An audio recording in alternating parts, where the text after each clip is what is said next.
Okay, we're ready to start a late planning board meeting at 2:30 in the afternoon on May 19th, 2022. And seeing no preliminary matters or other administrative issues to address, I think we can start off with the planning director's report, but the planning director has flown the coop. She's on vacation in Europe, which is exciting for her, but that gives us a chance to hear from Tanya Stern, the Deputy Director. Thank you so much. Good afternoon, Board. Wanted to use this time, since Director Wright is away, to share some highlights from two conferences that I was able to attend recently, as well as other staff from the Planning Department.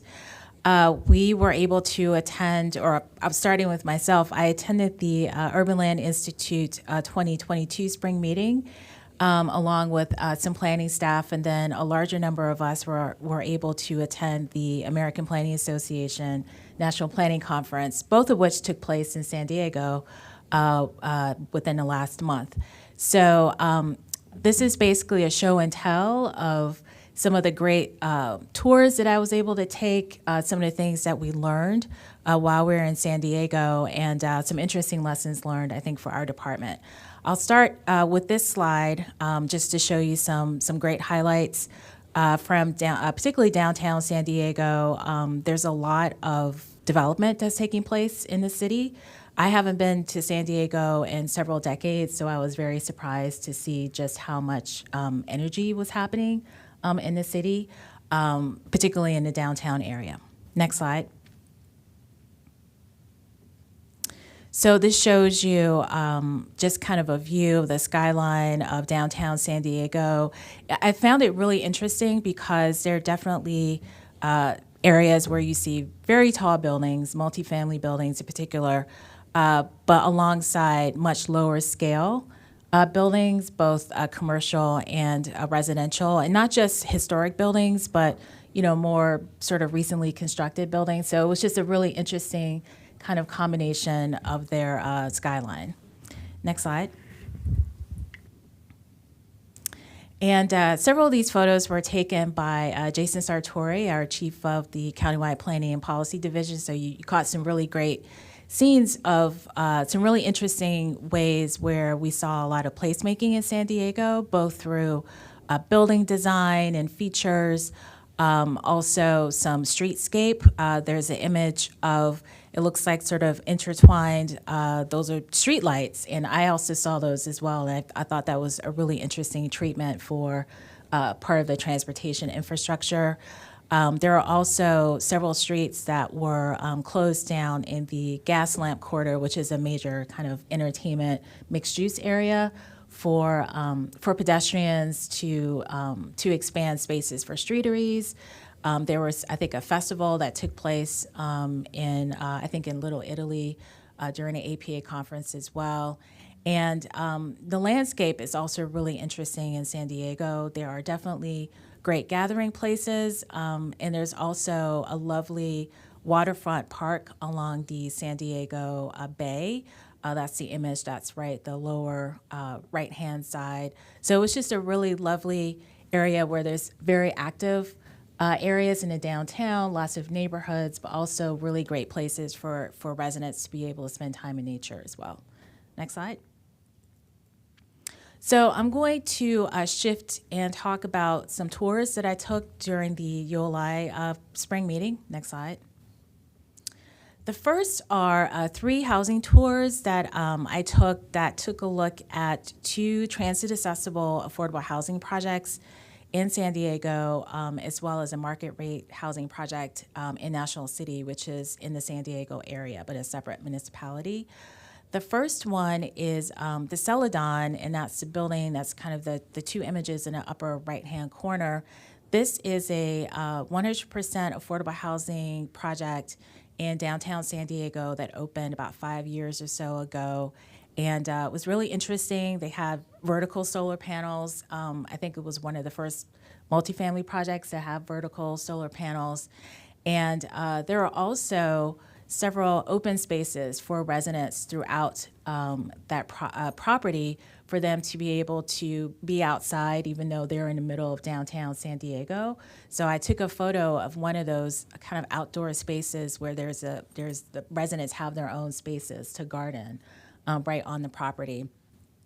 And another housing project that we looked at was a 100% affordable senior housing development in the North Park neighborhood of San Diego. And this one was also really interesting, not only because it was 100% affordable and focused on seniors, but the organization that was behind this project worked with the LGBT Community Center in San Diego to provide services on site for all residents. And that project was also part of a larger kind of joint project with a market rate developer who developed a market rate apartment complex across the street from this project. So I can't go into all the details of how they handled the financing, but it was really interesting that they were able to do both a 100% affordable senior building and a market rate building right across the street from each other. And both of those projects are transit accessible. And then the third project, the Parko in National City, was particularly interesting because it had different types of housing units within that property. It was pretty much a one city block property, and it included a number, I think probably the majority of units were actually micro units. There were, I believe, some standard ones and 2 bedrooms, and then on the perimeter were townhouses up to 4 bedrooms. And the developer noted that they went with micro units in large part because this area is very close to the naval base in National City, and so they thought this would be, they have a sort of a built-in regular, potential market of residents. But they wanted to make sure that they were able to provide some units, a wide variety of units to meet different needs, and they were able to do so on the same property. One other interesting thing is that along one side of this development is a major commercial corridor in that area, and so this project was intended to help be a catalytic project to spur additional economic investment. But then on the other side of the project, kind of behind where you see sort of the row of townhouses, is actually a single-family neighborhood. So it was just really interesting how they were able to combine all of that in that area. Next slide. I also had the opportunity to tour a couple of life sciences developments in downtown San Diego. Next slide. Before I go into the specifics of those, I took a couple of shots of kind of the marketing materials, boards that we saw for these 2 projects, and I was really struck by how for both of these projects, which are in downtown, the marketing really emphasized how transit accessible they are, how close they are to other amenities like restaurants or public spaces, the proximity to the millennial workforce. And so it was just really, really interesting to me how these developers are thinking about marketing life sciences in San Diego, which I learned is among the top 3 areas in the United States for life sciences development. Next slide.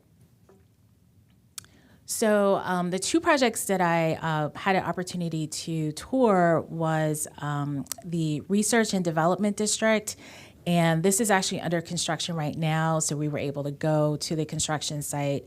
And this was a pretty large project. It's over 1 million square feet, several buildings, I think combination of life sciences, office, quite a bit of retail, a brand new park, and an events facility. And it's on property that is owned by the Navy, which did a sort of a joint development agreement. And it's pretty much across the street from the main train station in San Diego, which also has trolley access. And on the other side is the marina. And then the other project is actually an interesting former law school building that is being converted to life sciences office and lab space along with the restaurant that's on the ground floor. The restaurant is actually open already, but they're finishing out the rest of the building. And if you look at the photo at the lower right-hand corner, that's a view from the front of the building that I took, and it's literally across the street from a trolley station. and lower scale kind of mid-rise residential. So again, having, that direct transit access.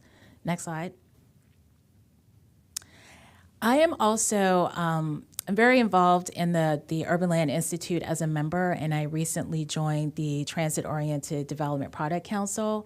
And the product councils, they have their own day of programming during the ULI conferences.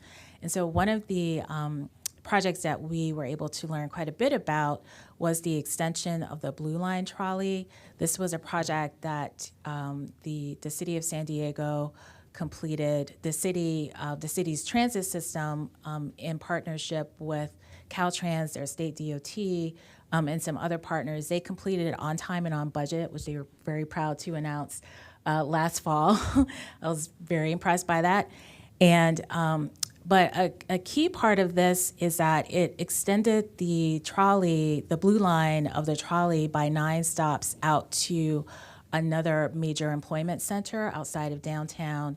And that area, which I have kind of circled in blue on the trolley map, it includes the campus of the UC San Diego, VA Medical Center, several tech and biotech employers, and there's also a Westfield Mall that's at the terminus of this, the extension.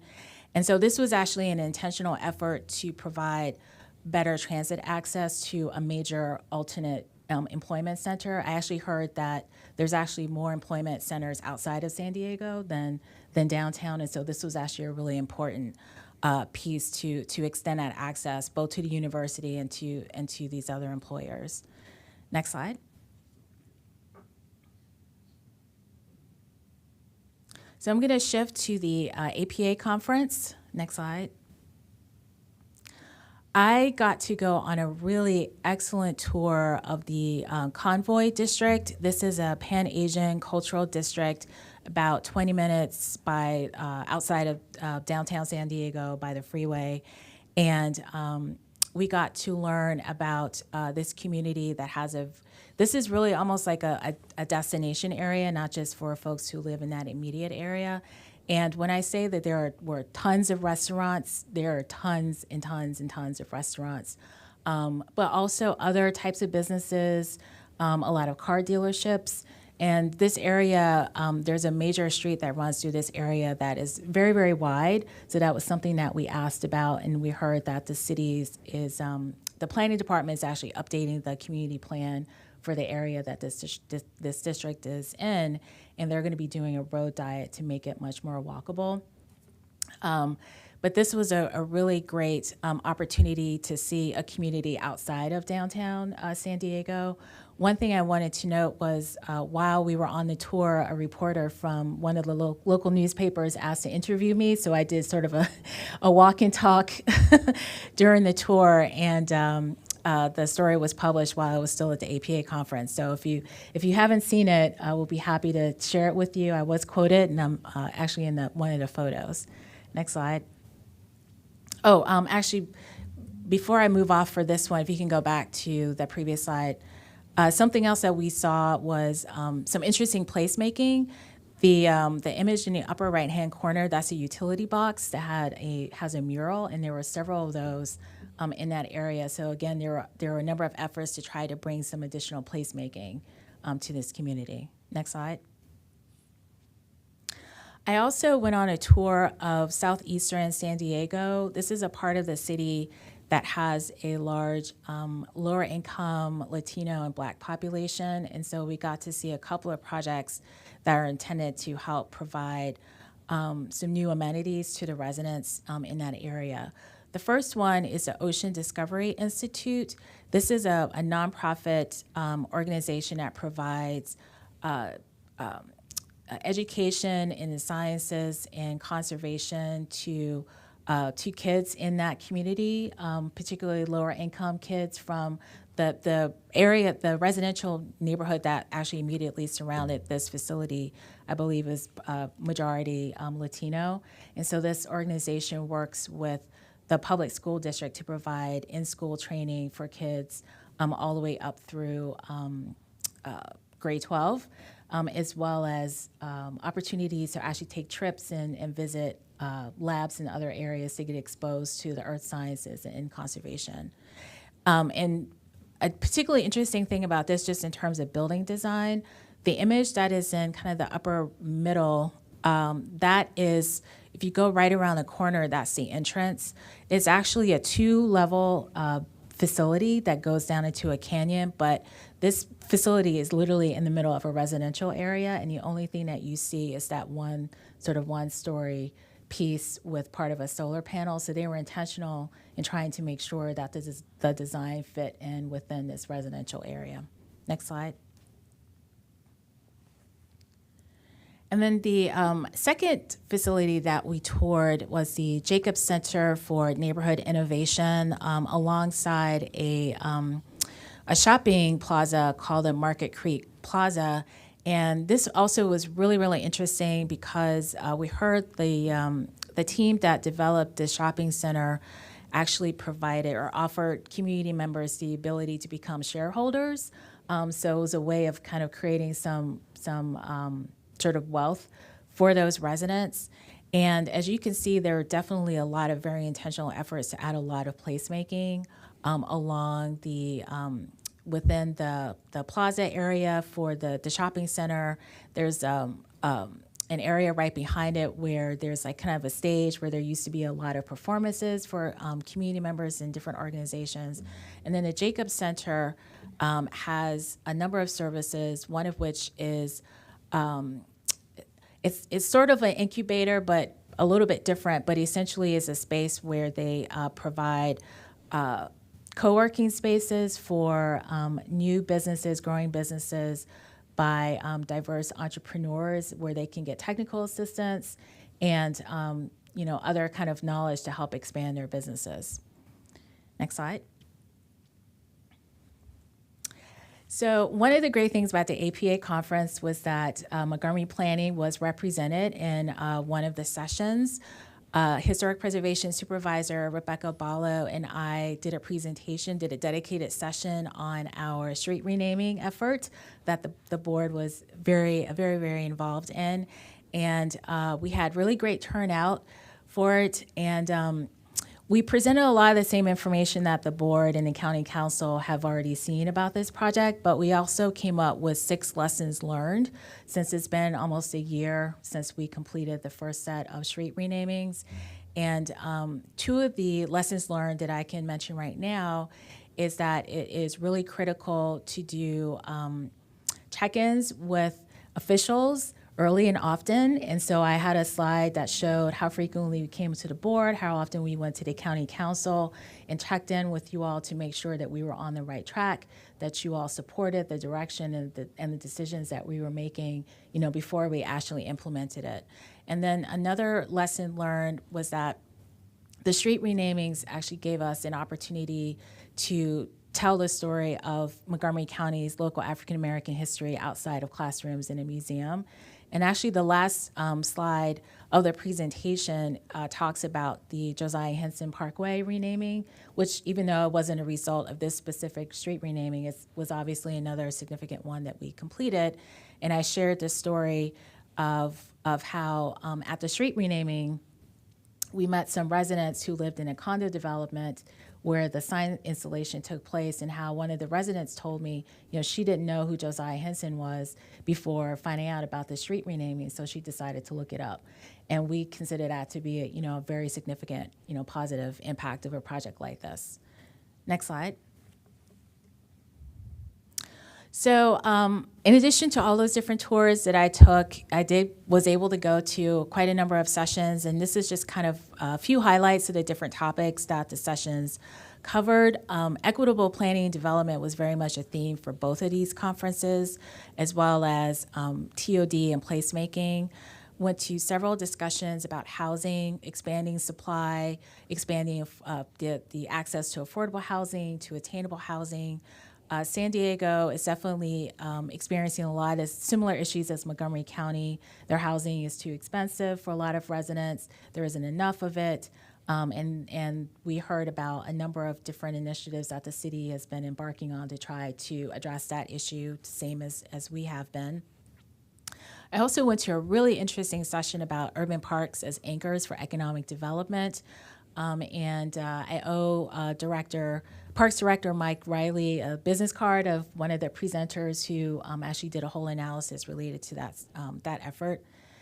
Several of us attended a really great session about housing equity and comprehensive and general plans. We heard from a few different cities that are much further along in their general plan, comprehensive plan updates as we are. And what we definitely heard is the policy direction in Thrive Montgomery 2050 related to expanding access to housing, all kinds of housing at all price points, making housing much more inclusive is very much the best practice in planning now. And so that was very reassuring to hear, from our peers that they are also moving in that same direction. And just really quickly, another really interesting session I attended was about public engagement with multilingual communities. That's something that our department has definitely been making some strides to be much more intentional about, and I heard some really great advice for how we can do better with that. And then I also attended a session about neighborhood change in suburbs, and I know that this is a topic that's on the agenda for the board today. And so the only thing I will say is what I heard in that session, which looked at this topic more at the national level, is very consistent with what you will hear in our staff's report later today. Next slide. So that concludes my presentation. This is a slide with just some images of all the planning staff who attended the APA conference. Have to say I don't usually attend two conferences so close together, but it was really great to be able to do that and to get to know San Diego better and to learn, from my peers in a planning profession and in other parts of the country about some best practices in planning and development. So with that, I will be happy to answer any questions from the board. Does anybody have any questions or comments? Anything that they're doing that we might not be doing that you and staff would want to take a look at? Or are we pretty much on the same track? I think we're very much on the same track. During the Transit-Oriented Development Product Council Day, we had the opportunity to talk to the planning director of San Diego as well as the director of mobility and sustainability, and they are also doing a climate action plan. They have a number of housing initiatives underway. I also went to a session about an update of a community plan for the area that included UC San Diego, the VA Medical Center, kind of where that Blue Line extension is. And they are that area. When we were able to ride the trolley out to that area, so that's where you saw a lot of those shots. And to me, it looks like parts of Montgomery County, even though it's within the city of San Diego. And they have been, one of the things that they want to do with that community plan update is to do much more retrofitting, to break down super blocks, to make it much more walkable, to leverage that transit accessibility, to add more open spaces, as well as expand housing. So I heard a lot of things in the San Diego area that's very, very similar to what we're doing here. All right, good to hear. Yeah, I didn't wonder whether you brought it. Do you have happen to find an article, 2009, we're dealing with transit, but I've been out there a couple of times. Seems to me they've had their transit for a while, and they built around it, and they're still trying to extend it out further. Yeah. Yes, extend transit and also do a lot more development around transit. Did they offer any win situations with getting people to support transit, or? Well, I did hear in the presentation about the Blue Line trolley extension that initially there was a lot of pushback against it, that there wasn't a lot of support and thinking, why would we need to do this? Because the area that it was extended out to was already, an employment center, so people were able to get there, but the transit piece was missing. Yeah. And so there was a case that had to be made that this was actually beneficial for that area, for the city in general, that taking more cars off the road, making it easier for residents to get out to that area from other parts of the San Diego region was very important. Did they get business or business chamber support to do They that? did Okay. over time, yes. All right, Yes. great, good, thank you. So what struck me is interesting because the extension of that blue line went to the university and it seems to have tied education back into the city, more than just moving the residents, but moving the students. Exactly.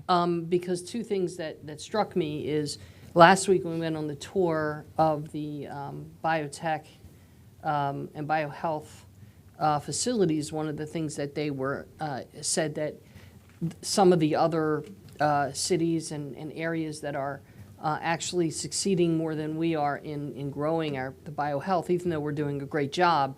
I think they said we were number 6 in the country. Some of those that are higher, like Boston, is a lot because of the educational facilities that are tied to the employment. So that was one. And then Vice Chair Berman, I attended a BizNow event this week where they talked a lot about the excitement of the Purple Line connecting the University of Maryland into Montgomery County. That should help a lot, and it's exciting for those businesses to be able to bring the employment, to tie the employment and the education together.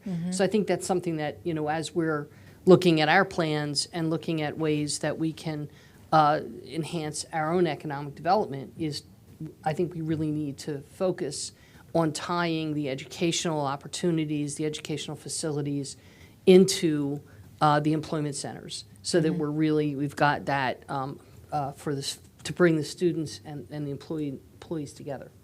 That's correct. That was an excellent presentation, and thank you for that. Looking at those slides, it's obvious that San Diego benefits from a wide variety of things, like having an international airport and being right on the water, and there's a multi-pronged effort, I'm sure, that's revolving around biotech, tourism. They have a lot of things, education. They have a lot going on, and in many ways we do too. We're right next to the Capitol. We have a lot of institutions here. Our parks, and hopefully with our new park trails, we could become a destination. There's so many things that I think we often don't leverage or advertise as well as we should, that we can do more of and make, whether it's our rustic roads or ag reserve, all these things that are potential, interesting places for people to visit. And I always look at, typical tourism spots. They do it so well because they are often they rely on that economic benefit. And because we don't necessarily rely on it, I don't think we emphasize it nearly as much as we could.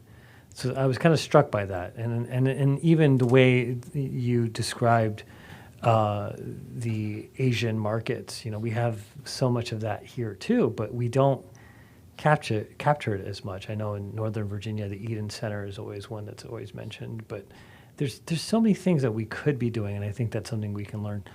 The question I had for you is, you mentioned some of the housing. Did you see any evidence of missing middle housing? I know California is one of the few states that have kind of, I believe they've gotten rid of single-family zoning as a whole. Have you, did you see any on your tour? Were there any signs of redevelopment of single-family neighborhoods?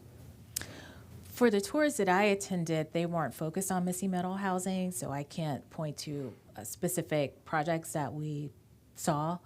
But I definitely heard that there is very much interest in building out missing middle housing. Like I said, even just in the downtown area, it was just really interesting how you will have these very, very tall multifamily high-rise buildings and low-rise buildings. And so there's already a great diversity and scale in housing within the housing type just for multifamily, certainly in downtown San Diego. So I think, just based off of what I heard from the planning director and others, there is very much an interest in expanding the broad variety of housing types. Like I said, one of the projects I saw had micro units, we got to take a look at one. I thought, if I were a single person, I thought it was a very nice unit. It wasn't, teeny tiny. To me, it was something that was very comfortable, and it was in a building that had great amenities, and you had these, other kind of amenities in the neighborhood that you can get to. So I think there's very much a recognition, at least from what I heard in San Diego, that there is a need to provide the broad spectrum of housing types. Because there are a lot of different needs in that area, and so it was very much a priority for them. What was the size of the micro unit? I'm just curious. Do you remember offhand? I don't remember offhand. But it was like 150, 200 square feet or something? No, I think it was probably the 200 to 300 square feet Okay. range. Yeah, That's not- It was. I thought it was comfortable. That's a good size, frankly. yeah. That's not so bad. Yeah. That's it for me. Okay, that sounds like a great adventure, and like you picked up some interesting information. I think we can turn to item 5, which is Grosvenor Lux Manor Stream Restoration and Site Plan Amendment. So we'll need to switch teams calls for that.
We're turning now to item 5, Grosvenor Lux Manor Stream Restoration Site Plan Amendment with Steve Findley.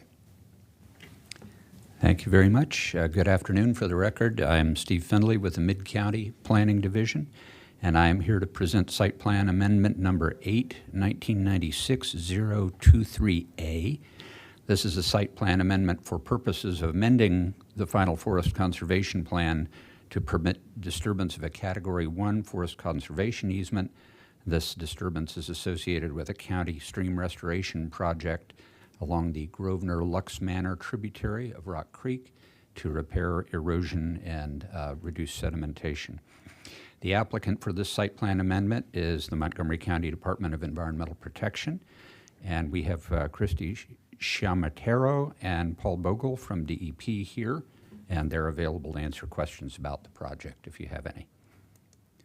Staff is requesting that the Planning Board approve the final forest conservation plan and the variance that's associated with it with the conditions as stated in the staff report. The site is a Category 1 forest conservation easement south of Tuckerman Lane, and it's about 1,000 feet west of Rockville Pike. The easement was established with the approval of the final forest conservation plan submitted with Site Plan 8, 1996-0230 for the Tuckerman Heights development that's on the north side here of Tuckerman Lane, just above the easement. The easement is on Tuckerman Heights HOA property, and the application included a letter authorizing DEP to file this application for the site plan amendment. This Category 1 easement covers an area of about 2.45 acres, and it overlaps a portion of the Grosvenor Lux Manor stream channel where the restoration work will be taking place. The net tract area for this forest conservation amendment is determined by the area within the limits of disturbance for the project within the easement, and that's approximately 0.78 acres. The area defined as forest within that area covers about 0.40 acres within the limits of disturbance. All of the forest within the LOD is counted as cleared for purposes of the forest conservation worksheet calculations, even though not all the trees will be removed in this area.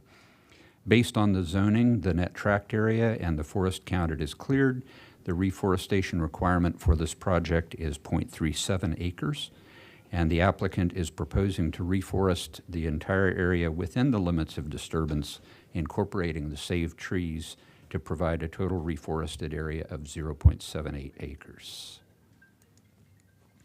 The Forest Conservation Law requires that variance permission be sought to disturb trees that are equal to or greater than 30 inches in diameter at 4.5 feet above the ground. The Forest Conservation Plan amendment includes a variance request to disturb 11 trees that meet that criterion. This is because the roots of critical root zones of 5 of these trees will see substantial disturbance. So the variance request for those trees is to remove them if necessary. However, you will see that 4 of the trees have an asterisk next to the number. Those 4 trees, there will be efforts made to try to save those trees if possible. So this tree 511G will definitely have to be removed. They'll try to save these others. There are 6 additional trees that are shown with the green circles around them that will have some critical root zone impact, but those trees will be retained.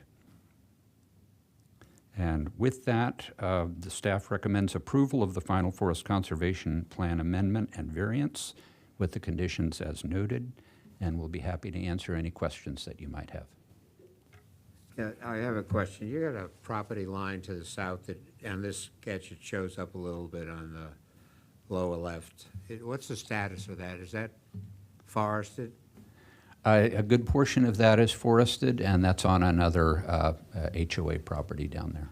Oh, so is that a potential development for housing? No, this is a good portion of this area. Most of this area is within the stream buffer. Not the one you're talking about, but the area to the south that looks like, if you look on the left-hand side, you can see, yeah, there's a property line there. Right. And it runs to the east. And so from that line north to the site where you're doing the conservation, is that developable? Or? Yeah, so those are lot lines that extend from these areas down here. So there is existing development to the south. Right. How about to the north of that existing development? It looks like it's a gap. Is that forested? Yes, and you can see the stream channel running through here. So this is, again, largely in stream buffer Yeah, area. but I'm talking the area that's below your orange site and the property line to the south. That's not developable? No, that's not developable. It doesn't show up real well, but there is another drainage channel down here, and so this is all kind of low and wet and forested. Okay, thank you. Okay, I just, one of the things that was raised, issues that was raised during the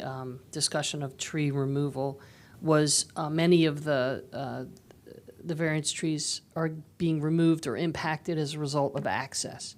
So my question is that what is the process that DEP went through with our staff to determine the access to do the work that would have the least impact on the existing forest?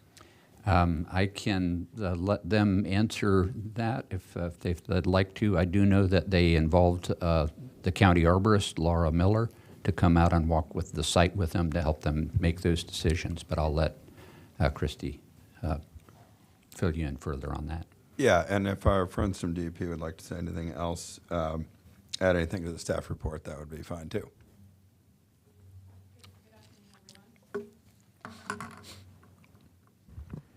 So the access for this site is actually off of Grosvenor Place, and there's an existing mulch path that continues south of the stream bed. So we're largely using that existing mulch path for our access. So the trees, there's a few trees that are located, directly along that area, but we're using an area that's largely not forested. Okay, we do have one person signed up to speak from the public. Is Ken Bauer there? Yes, I am. Can you hear me? Yes, we hear you and we see you. Oh, great. Good afternoon, Chair Anderson and Planning Board Commissioners. My name is Kenneth Bauer, for the record. I'm the immediate past president of and I'm testifying for the West Montgomery County Citizens Association. I'm also a member of the Water Quality Advisory Group appointed by Executive Elrich, but I'm not speaking for that group, to be clear. So apparently I'm the only resident who doesn't have a life, since I'm the only one testifying. Does that mean I get 2 hours? Well, You can get as much time as you need to get your point across, Mr. Bauer. Okay, I think it'll be about five minutes. Okay. So, and I'd be happy to answer any questions afterwards. So thank you, Chair. The request to amend this forest conservation plan should be denied. Such a request by the Department of Environmental Protection makes a mockery both of their mission, which is presumably to protect the environment, and the purpose of a forest conservation plan. I could be wrong, but the purpose of a forest conservation plan is to not cut down trees that are now being proposed to be cut down. The staff report includes some blatantly false and misleading information. On page 5, it states that, quote, Montgomery County's MS4 permit requires the Montgomery County Department of Environmental Protection, or DEP, to restore impervious surface areas that are not currently treated to the maximum extent practicable, including restoring disturbed stream channels, unquote. That is simply a false statement. Nowhere in the MS4 permit does it require that degraded stream channels must be restored. So-called stream restorations are one of dozens of practices approved in MDE's accounting guidance for meeting the MS4 permit, and stream restorations are the only destructive practice on the entire list. The staff report states on page 1 that, quote, the area within the LOD, limits of disturbance, will be reforested upon completion of the stream restoration work, unquote. However, when heavy equipment is run through our natural areas after the construction is done, trying to replant a forest is like trying to put Humpty Dumpty back together again. You just can't do it. Plus, the construction project itself will have converted the natural stream into an engineered stormwater conveyance. No amount of planting, as proposed, can reconstitute the destroyed natural forest community. Why? Because a forest is more than just trees and shrubs. This is high school ecology, the complex web of interactions between fauna, flora, geology, and hydrology that interact in natural areas is irreplaceable and can't be recreated by engineering projects using bulldozers, trucked-in material, and some replanted saplings. Page 12 tries to make the case that the variance should be granted on the basis of an unwarranted hardship basis. Quote, per section 22A-21, a variance may only be considered if the planning board finds that leaving the requested trees in an undisturbed state would result in unwarranted hardship, denying the applicant reasonable and significant use of its property. In this case, the unwarranted hardship is caused by the fixed location of the stream and the trees surrounding it, and the project goal to restore the stream bank to reduce erosion and sedimentation and to restore stream function, unquote. The denial of a variance would most certainly not cause an unwarranted hardship. First, The county's goal is to meet its MS4 permit. DEP cannot prove that doing this project will prevent it from meeting its MS4 permit. The implication of the staff report is that this specific project must be done as a requirement to meet the MS4 permit. And it says on page 12, quote, "The stream restoration cannot be accomplished without impacting these trees, and the stream restoration is being planned and implemented in order to reduce erosion and sedimentation pollution in response to MS4 permit requirements. Therefore, there is sufficient unwarranted hardship to justify a variance request." This is not true and is misleading at best. There are arguably thousands of other projects that could be done to meet the MS4 permit, including street sweeping, which also gets MS4 permit credits. Yes, EPA requires us to meet the MS4 permit, but it is false and misleading to imply that this specific or any other stream restoration is required to meet that permit. Second, DEP says the project goal is to reduce stream erosion and restore stream function. That will simply not happen, as can be verified by examining other stream restoration projects across the county. For example, and I can show you pictures if you'd like later, these are examples would be Joseph's Branch, Cabin John Creek, Long Branch, Snake Den Branch, Lower Booze Creek. These are all examples of stream restorations across the county that have been blown out and rendered useless because the county has failed to address the stormwater problem at its root cause, which is stormwater fire hosing into our streams from upland impervious surfaces like roads and roofs. Also, the published scientific literature shows that stream restorations don't result in biological uplift, and I give 6 references that I've reviewed in my written testimony. The county is fully aware of this information, but chooses to ignore it and continues to greenwash the purported benefits of stream restorations while ignoring their destructive nature. So the facts about stream restoration are that 1, stream restorations don't restore streams either physically or biologically. They import foreign material, such as rocks, boulders, and fill dirt, into streams, and they destroy riparian or stream-side forests and ecosystems in their footprint. And as I said, this complex web of nature can't be recreated by replanting a few trees. Number 2, stream restorations don't address the root cause of stream bank erosion, which is stormwater fire hosing into streams from upland impervious surfaces like roads and roofs. As a result, stream restorations are being blown out across the region, including Montgomery County. Number 3, the science tells us we should protect our forested areas since they counteract global warming by carbon sequestration, even if they aren't in pristine condition, which they're not. Number 4, finally, the way to fix streams is to fix the problem at its source, to control stormwater outside of streams by non-destructive upland practices such as rain gardens, bioswales, permeable pavement, tree planting, et cetera, which DEP knows full well how to do, and they do a great job when they do them. So we should be guided by the principle of do no harm in our stream valleys. And I'm almost done. Just as the Chesapeake Bay has environmental value, so do the rich fauna and flora of our stream valleys. There are dozens of non-destructive practices that can be used to meet our MS4 permit that better protect both the bay and our local streams than by using these so-called stream restorations, which destroy existing streams and streamside forests and replace them with engineered stormwater conveyances. So not only should the requested disturbance of the forest conservation easement be denied, but this entire so-called stream restoration should be abandoned for the reasons I provided. And thank you for the opportunity to provide this input. Thank you. Would DEP or our staff like to address those comments? Christy, I might let you take the initial shot at explaining the stream restoration program and this project and the goals of it. Sure, we've been talking with, are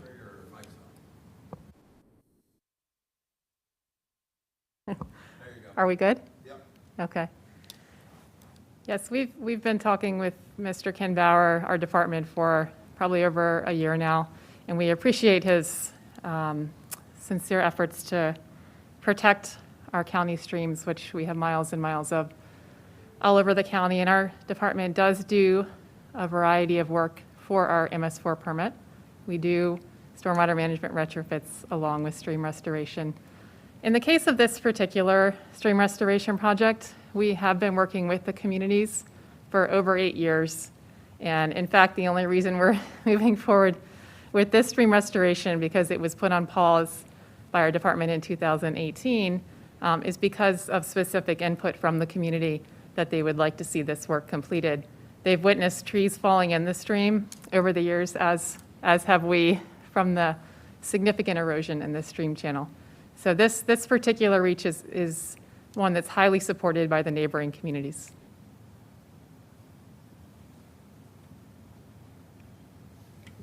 This little stream that runs into Rock Creek Park, is there impact on Rock Creek Park? It is very close to the main stem of Rock Creek. In fact, the Parks Department recently completed their own stream restoration last year on a portion just downstream of this work where this tributary meets the main stem. So we're actually combining our efforts here to try and get the biggest bang, the biggest bang for our buck. One is going to help the other. It's a Right. combined effort. Right. Thank you. So it seems to me there's a balance issue that you all are dealing with on a regular basis.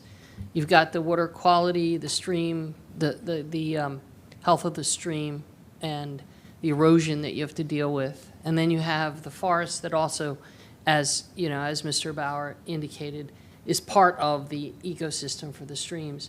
But I guess what I'd like to know is what DEP's kind of policy is for its decision-making with regard to the balance of those two interests and how to address them, and when when you strike the right balance, or when you make the decision that, it's sacrificing the trees and the forest to deal with the streams, because I'm sure you go in the different direction on occasion. So I'd like to understand what that policy is, how you make that decision, because this also reminds me of several weeks ago, we had a discussion about the no net loss of forest. And one of the concerns that was raised was about, is it appropriate to be planting a lot of trees in stream valleys because of the water flow, and they seem to wash away and clog up the streams, so that it's, sometimes having too much vegetation, in close to the streams creates a problem because of the erosion. And hopefully this is a project that would help to address some of that erosion and protect from that occurring. And as I think you said in your testimony, that there has been a problem with some of the trees washing into the stream, which is not a good thing. So if you could kind of address that and how the department goes about making those decisions, because this is a balance. There's always those questions, and when you have, more than one environmental issue that you have to deal with, and sometimes it's at the cost of another. And I just want to have a clear understanding that the department is doing that, looking very closely at those at balancing those interests. Sure. Yeah, I've personally spent many days walking the Grosvenor tributary stream channel, and our county arborist, as Steve Finley mentioned, has visited the site a number of times as well to specifically look at individual tree impacts. So we've gone through and we've shrunk our LOD, or limit of disturbance, notably during the different design stages of this project, to make sure that we're limiting our impacts to the trees in the area. But in terms of initial site selection, we definitely will go out, and we have a model now. It's actually posted on our DEP website, which shows where we're focusing future stream restoration efforts. But in this particular case, and in all cases, we would do a site visit to an area, to take a look at what the actual forest quality is near the stream before we would even select a site to do stream restoration work at. But at this point, we've gone through many times and many visits over the years to, minimize our impacts as much as possible. And, and again, like Steve said, we're not clearing the forest, even though it's listed as forest clearing, the land use remains as it is now. Well, I think the question is, could the county meet its MS4 obligations exclusively by removing impervious surface and taking other measures to eliminate runoff at the point where the rain hits the ground or the rooftop or the pavement? I guess that's the threshold question, is because the suggestion is that DEP and, for that matter, the Parks Department ought to be removing impervious surface rather than using stream restoration projects to meet our MS4 requirements. Because, I mean, the suggestion was made, the MS4 permit doesn't require you to do stream restoration. I don't think anybody suggests that it's required to do stream restoration per se. It's a tactic that's used to meet MS4 requirements as one option among many, but the question is, why don't you just do it by ripping out pavement and removing rooftops, I guess, is, I think, a fair way of framing the question that Mr. Bauer has asked. Could you address that? Would that be a practical way to meet our MS4 requirements? So I'd say our approach for this coming permit cycle, which we have a new MS4 permit that started last year in 2021, and it's a 5-year permit, so we're required to meet those obligations within 5 years. We're certainly not doing that all with stream restoration. We're doing it with a combination of what we call stormwater management retrofits and green infrastructure low-impact development projects, as well as stream restoration. In terms of impervious removal, I feel like for our department, that's difficult to do. We tend to focus on stormwater management, new stormwater management that we're adding to existing sites, or retrofitting existing stormwater management to get more water quality benefit. Yeah, so I guess what I'm getting at is, I'm not trying to lead you, but it seems to me that the issue here is that there's only so much impervious you can rip out. I mean, you can't knock down everybody's house to remove impervious surfaces of driveways and rooftops in order to meet your MS4 permit, or at least that's not, you can't do that at a scale that would comply with your MS4 obligations, nor could you rip up the pavement of all the roads. That's sometimes the Parks Department and the county and the school system and WSSC and other entities that have MS4 permits and obligations that come out of those will remove parking lots, for example, or trim the edges off of roads or other impervious efforts. I take it that that is one among many strategies you use to meet the county's MS4 obligations. Is that right? Sure. Yeah, we work with our Department of Transportation and try to do partnership projects together with them. But really, our program is focused on treating those impervious surfaces before they reach our streams with bioretention gardens or stormwater ponds, to try to protect those streams rather than, I feel like the authority of our department is very limited when it comes to taking out, like you said, roadways and rooftops, and we're working in very urbanized areas that our department does not own that property. So in private areas, like this stream is largely taking runoff from private development, so we're trying to repair some of that runoff that occurred earlier. Where you don't have the option to deal with stormwater measures as part of new construction or redevelopment. Right. There are there's a large regional stormwater pond just upstream of this stream restoration effort that is controlling some of the stormwater runoff from some of the neighborhoods.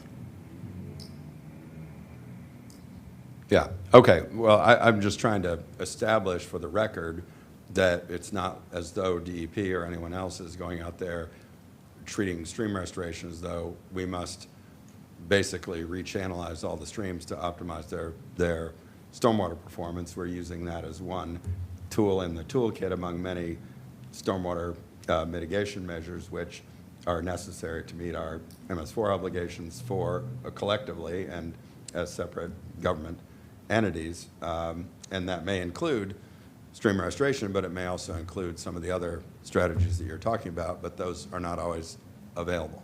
Is that fair to say? That's correct. For either for reasons of cost or simply because there's no option that's practicable at a particular location to protect a particular watershed. Is that fair? Yep. I mean, upstream of this project is largely private property.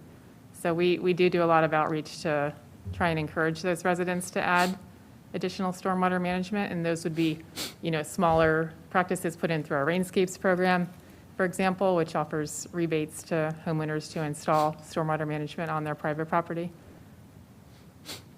Yeah, well, I mean, and I've seen badly executed stormwater restoration projects. I mean, I think Mr. Bauer mentioned Booze Creek, for example.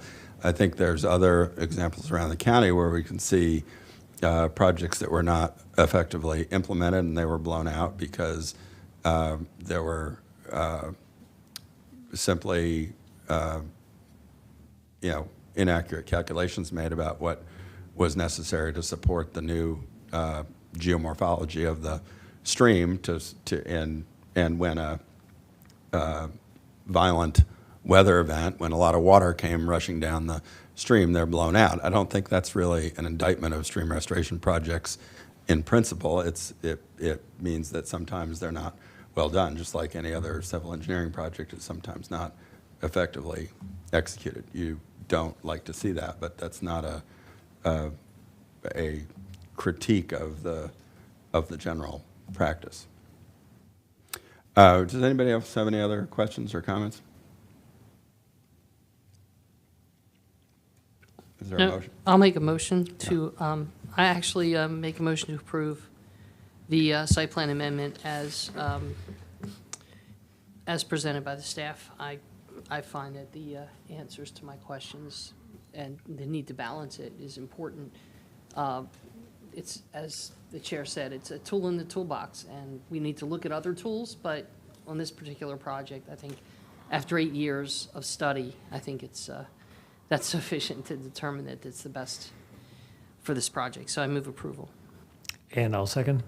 All in favor? Aye. Aye. Opposed? That is approved unanimously, I believe. Is that right? Okay, thanks very much.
All right, it's time to hear about Crossroads of Kensington's site plan. Oh, no, I'm sorry, disposition of Emery Grove parcels mandatory referral with Nkosi Yearwood. Good afternoon, Mr. Chairman, board members, and Nkosi for the record. This mandatory referral disposition of 3 properties within the Emery Grove area of Gaithersburg. We have, in terms of an overview, Department of General Services is the applicant here. As I mentioned, 3 properties. They're indicated on this slide, ranging from 1.25 acres for the property at Mid-County Highway, the larger property, which is the Upper County Rec Center and Pool, and then a smaller property was part of a remnant parcel that's identified as number 3 here as a former school site. It's within the Gaithersburg vicinity plan. Montgomery County has the intention of either selling or leasing these properties to HOC for future development.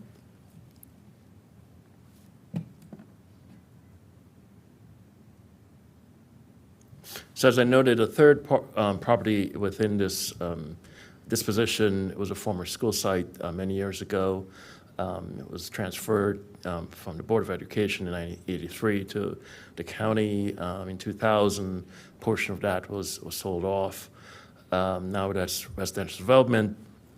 As part of the county code, there's a statement that's required from the board that the site is no longer needed for a park. My colleagues at the Parks Department has looked into this, and they're not recommending acquiring any of these parcels for a potential park. They did explore the potential of the expansion of Johnson Local Park, which is to the north of the pool site, which is right here.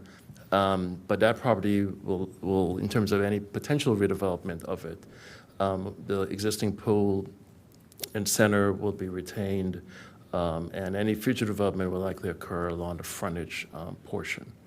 I should note that on this call, in this presentation, we have representatives from the Department of General Services who could answer any questions that you may have. Our staff recommendation is to approve the mandatory referral as submitted by the Department of General Services, and also to transmit to the County Council a letter confirming that the surplus portion that's remaining from the school site is no longer needed for park use. So that concludes my presentation. Here to answer any questions you may have. You said that it says in the report that the community center and the pool will remain. So are those going to be transferred for operation by HOC as part of their development? But open to, I mean, why are those not carved out of the disposition or I believe Ms. Amy Donnan or Ronnie Warner could provide additional comments on that question. Okay, thank you. Hi, for the record, Ronnie Warner, Chief of the Office of Planning and Development with the Department of General Services. So we haven't received details yet from HOC on what they plan to do, but the county's intent is to retain ownership of both the community center and the pool. So we would own those and maintain and operate them. Okay, thank you. Any other questions or comments? Yeah. And you said that the Mid-County Highway right-of-way is not involved, or is it? A portion, that's property number 1, that's a portion of remnant portion of Mid-County Highway is included as number 1 in terms of the properties that are associated with the Did you get disposition. comments out of Montgomery County DOT on that? Can you repeat your question, Commissioner?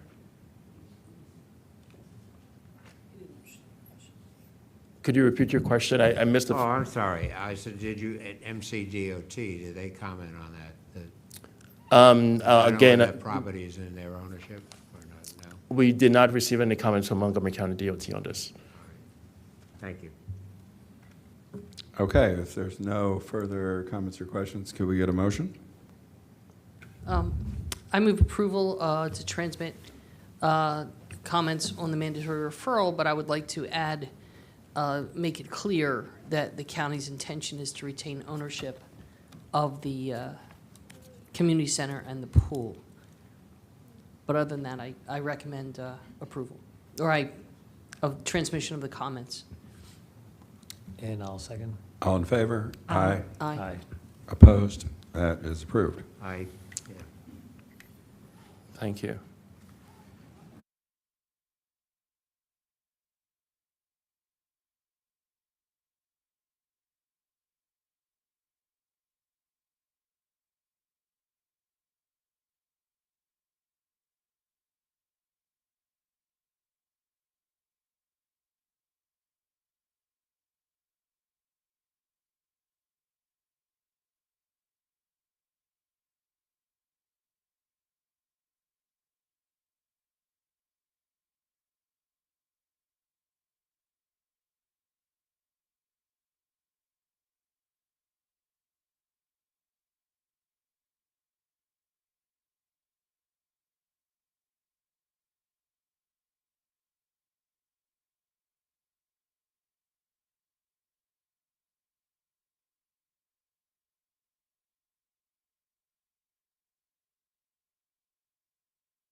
Live.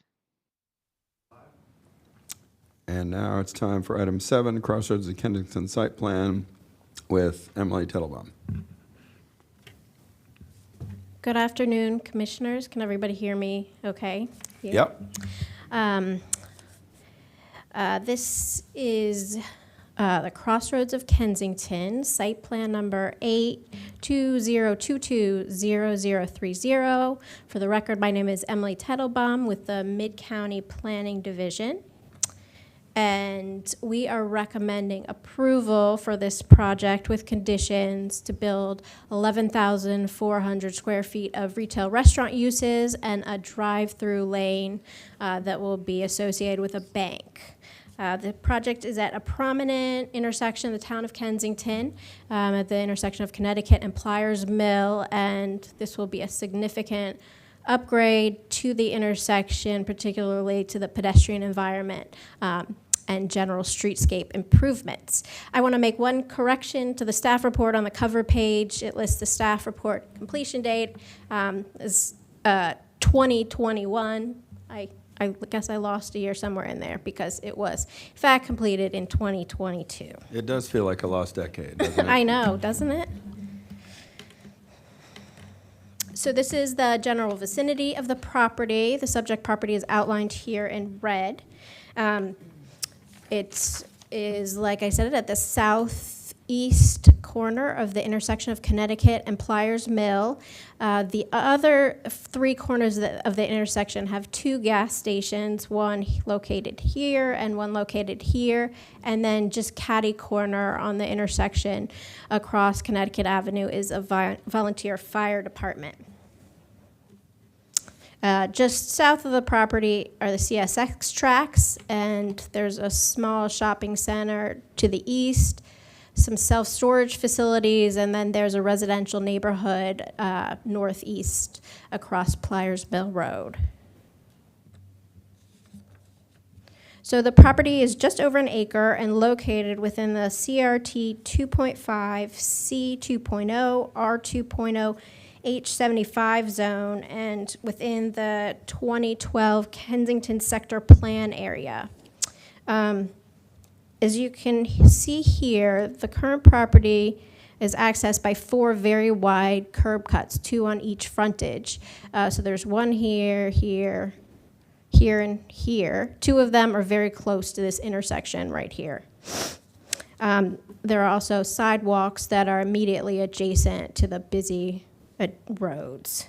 The property is currently improved with a vacant gas station building and a surface parking area that surrounds the building pretty much on all sides. It's currently used for seasonal sales. You received some correspondence yesterday about the building located on the property. So here's a picture of the building. It's an example of the Googie-styled architecture that dates to 1961. And the letter provided some helpful additional context for this building. Please note, though, that this is not designated as a historic resource or within a historic district, nor is it located on the locational atlas and index of historic sites in the county. So here is an image of the proposal.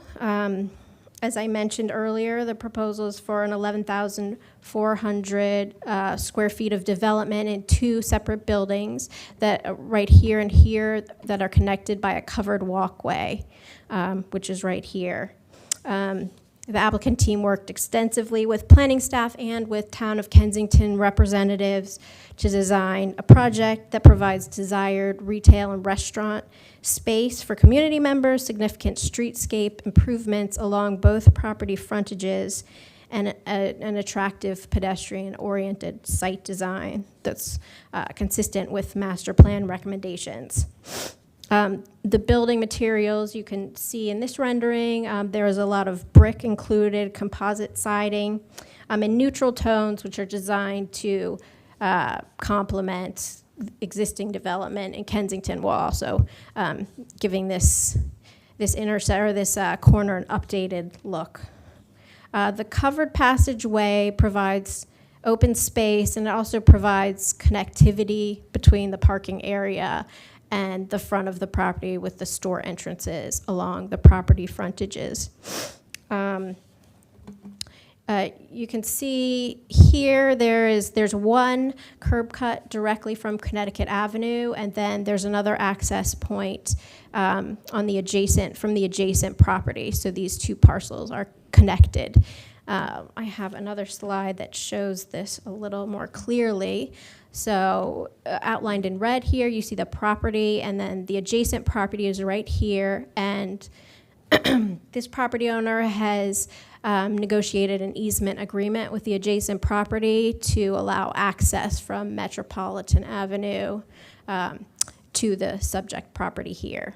And then along Connecticut, there's a median here, so the access from this driveway is right in, right out. The drive-through lane here is associated with a bank tenant that will be located right here, and there's one-way traffic traveling in the direction you see the arrows here, south through the drive-through and out to Connecticut Avenue. Here are the cross sections on the left side of the screen here. There are significant improvements proposed here, 6-foot buffers, shared use path, and wide sidewalks along both frontages. And the Connecticut Avenue frontage has a double row of trees proposed. The open space is primarily along each road frontage here, and additionally there's open space in this covered walkway area to provide weather-protected gathering or dining space. And there's plenty of room here for outdoor seating, which is something that the town of Kensington said they were really looking for out of this project. So there is plenty of room for that. We have one clarification to the condition about density here, just to clarify that the retail service establishment and restaurant uses can be changed to other commercial uses. This is actually a footnote, number 2. It's a footnote for condition number 1. So I'll let you look at that just for a moment. And that I do want to mention we received one email very recently that mostly concerned the traffic around this property. I do just want to comment that all the traffic analysis meets the LATR test. It satisfies the LATR test. So moving on, we recommend approval with conditions. The site plan complies with the standards and requirements in the zoning ordinance. It's consistent with the goals and recommendation of the Kensington sector plan. We do have a letter of support that's attached to the report from the town of Kensington, and we recommend approval of this project, and I'm happy to answer any questions you have. We do have a couple of people who are signed up to testify, so I think Okay. we're going to turn to them before we look for questions or whatnot for the applicant and the staff. Is Claudia Wolf there? Claudia Wolf. I am, Very good. right here. We see you and hear you. Great, shall I begin? Please, anytime you're ready. Thank you. My name is Claudia Wolf. My husband and I own a home at 3410 Oberon Street in the town of Kensington. Thank you for offering me the opportunity to speak. I would like to start by saying that we are all for revitalized retail development in Kensington, particularly on Connecticut Avenue. However, I am deeply concerned by the current plans for the proposed Crossroads of Kensington for a number of reasons involving both safety and aesthetics. From a safety standpoint, I am at a loss as to why the developers are resistant to the idea of having the building meet LEED environmental standards. There is no excuse for putting up a building that does not. The county has adhered to LEED guidelines for new building projects for 10 years. Why wouldn't Crossroads of Kensington do the same? I believe that in part there is an issue involving the investment the developers are willing to make in this project, and that this comes up time and again as a limiting factor. The second safety issue involves the traffic pattern proposed for the exit onto Metropolitan Avenue. As it stands, this is already a complex and confusing intersection. Traffic flow depends on the attention and goodwill of drivers. Additional cars exiting from Kensington Crossroads into this intersection and the addition of a bank drive-through would only complicate an already difficult situation. Apparently, the developers expect cars to exit through the 7-Eleven Baskin-Robbins parking lot. How can that work? Cars in the lot for those businesses can only front in park, which means they will have no option but to back out into the traffic flow from Kensington Crossroads, creating a hazardous and frustrating situation. In addition, customers of Kensington Crossroads will want to get back to Connecticut Avenue rather than be routed south down Metropolitan. As the intersection exists now, making a left onto Metropolitan and directly into the intersection is an impossibility. When it comes to traffic flow, there seems to be a lot of hoping for the best without planning for the inevitable and obvious worst. As far as aesthetics are concerned, the building is dark, brick, and boring. It can charitably be described as a series of brick boxes. It reflects none of the unique character at Kensington and seems to be a piece with the two facing buildings at Kensington and Knowles, arguably two of the ugliest buildings in the area. By contrast, there is Knowles Station, a new building with a light, open design, and the new Modena Senior Living Building on Metropolitan that incorporates two historic Kensington structures. There is plenty of architectural inspiration in Kensington, from the iconic and traditional firehouse, to the Victorian train station, to the retro curves of the Kensington Shopping Center. Even the original Googie building on the site of the proposed Kensington Crossroads with its mid-century roofline that you saw earlier. Further, Kensington Crossroads does not adhere to the Kensington Sector Plan in that it does not, and I quote, define new public spaces that will exemplify the unique scale and character of Kensington, implement effective environmental practices, promote Kensington's heritage through its buildings and spaces. Also, while I respect their inclusion of outdoor seating, the developers seem to think that people will want to sit along Connecticut as cars whiz by with no consideration for visual separation from the traffic, aside from a few trees. We've waited a long time for this site to be developed, and it will be highly visible and the gateway to Kensington from Connecticut Avenue. Does it have to be drab, ugly, environmentally unsafe, and the nexus of a traffic nightmare?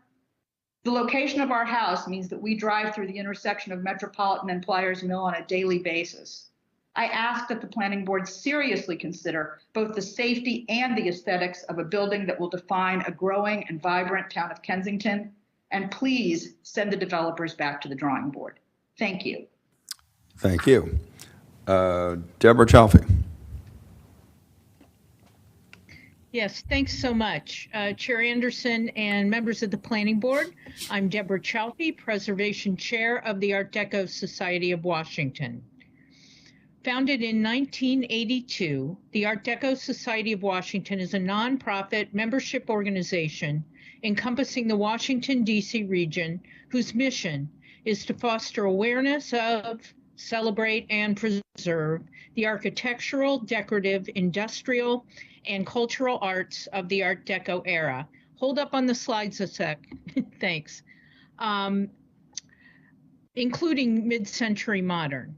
The Art Deco Society submitted a written statement for the record that lays out our views in more detail, which I'll just highlight today. But before I do, I wanted to begin by sharing with you just a tiny sample of what innovative folks elsewhere are doing with old gas stations. These photos provide a glimpse of what could be an exciting part of the plan for Crossroads of Kensington. Okay, now go ahead with the slides, please.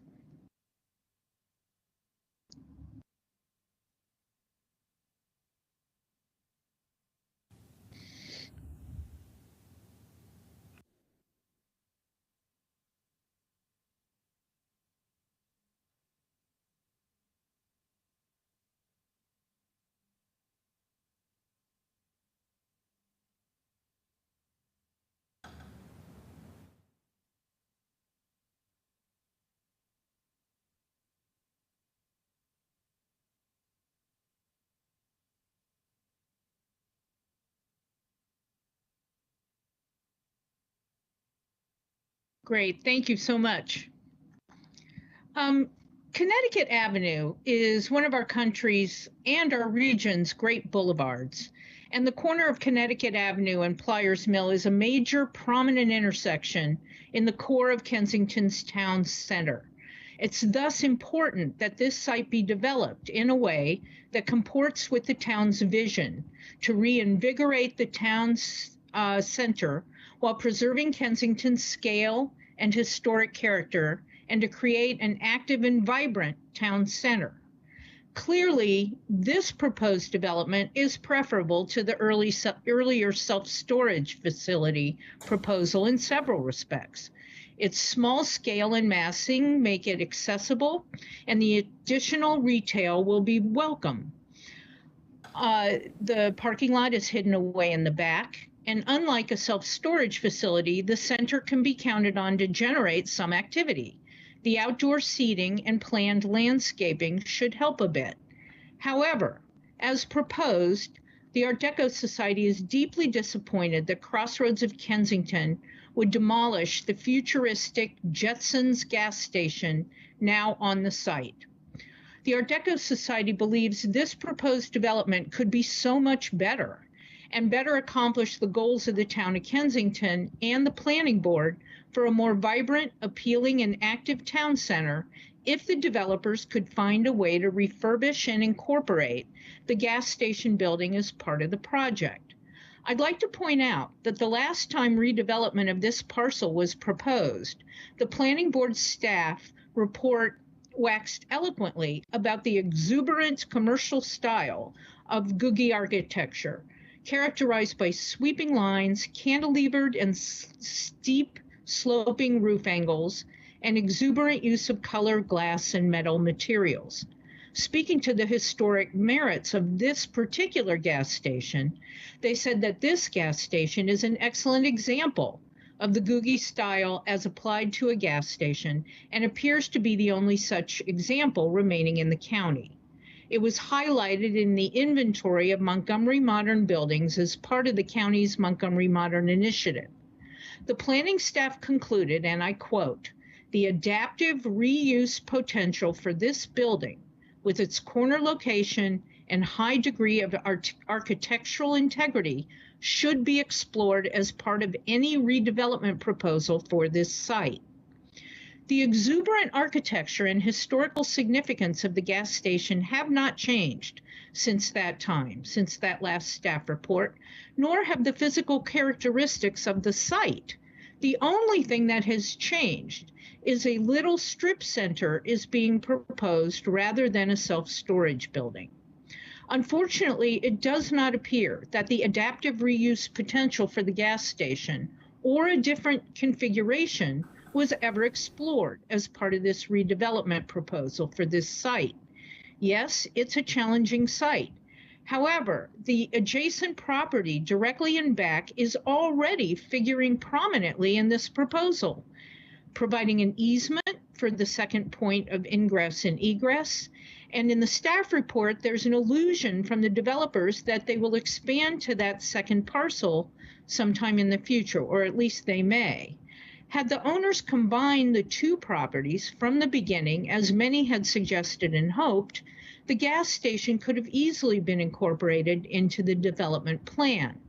As you saw from the photos earlier, the historic and architecturally attention-grabbing nature of old gas stations tends to attract creative and dynamic uses. In cities across the country, they've been adaptively converted into hip and animated bars, coffee shops, diners, barbecue joints, high-end restaurants, and many other fun uses. The outdoor seating that is proposed for Crossroads of Kensington helps, but the fact is, without something exciting to attract and keep people there, it's unlikely anyone will want to hang out on that busy, noisy traffic corner any longer than the time it takes to eat their fast casual meal. The current plan needs more street appeal, a sense of place, a feeling of cool that incorporation of the gas station would provide. If Kensington forgoes a more urban activating project now, It will set an unfortunate precedent for future redevelopment projects. Crossroads of Kensington may be a more stimulating use than a self-storage building, but in its current form, it's unlikely to sufficiently elevate the town center's architectural and commercial development and environment. It would be worth waiting a little longer to work with the developer to enable inclusion of the adjacent parcel and retention of the gas station into a really striking redevelopment. If the developer and the planning board are unwilling to consider ways to use the gas station to improve the development, moving the building could be another option. Perhaps the Crossroads developer might consider moving the building to the rear parcel or to another site where it could be fixed up and made into a lively establishment. Or perhaps another developer might be found to move the building. My testimony describes how a prominent local developer recently did just that. They moved the gas station and combined it with a couple of other older buildings into something that's about to open and looks really great. In any case, if the planning board is inclined to approve the site plan as is, the Art Deco Society requests that the board provide a finite but reasonable amount of time between approval of the site plan and approval of any demolition permit to enable those of us interested in preserving the building to explore whether we can find a developer that might be interested in moving and reusing the building. On behalf of the Art Deco Society of Washington, thank you, and I'd be happy to answer any questions you may have. Thank you. Would the applicant like to say anything at this point? I think we've got Mr. Commoners representing the applicant, Yes, among others. Good afternoon, Mr. Chairman and members of the board. Bill Commoners with the firm of Lurch, Early and Brewer this afternoon. It's my pleasure to be here representing Mountain View Burleson LLC, the applicant for the site plan. And yes, we do have some comments. I just want to introduce with us today, and if you have any questions, we have our team. We have Michael Sanders on behalf of the applicant, Scott Walford with Collier's Engineering, Emily Lally with Zavos Architecture, and my partner Liz Rogers. I'd like to start with the positives and then address the other side that some of the other speakers did. I want to start with the owners of the comprising the applicant have been in Montgomery County for over 60 years. They are part of the community. They are not part of the previous conditional use application that was mentioned in the staff report, which was made by a contract purchaser. Those are not these owners. After that application, the owners went back to the town of Kensington, particularly to find out what was most desired by the town. And then they went out to try to seek uses that the town desired, beginning with the bank that was described in the staff and continued over many meetings and many months with the town and its development review board, at which points there has been very easy opportunity for public commentary on any of the issues raised today. Looking at the recent construction activity in Kensington that was mentioned, the Knowles on Knowles property and the Solera Senior Living, this site is essentially midway between the two for that purpose and for access to them. I do want to take a moment to acknowledge the efforts of the staff in the evolution of this application. Ms. Tettelbaum, as the lead reviewer, did a very good job in this very protracted process. Your two urban designers, Atul Sharma and Natasha Fahim, were very helpful in providing collaboration on the evolution of the building architecture. And of course, Mr. Folden and Ms. Sanders for their leadership in Area 2, the Mid-County area now.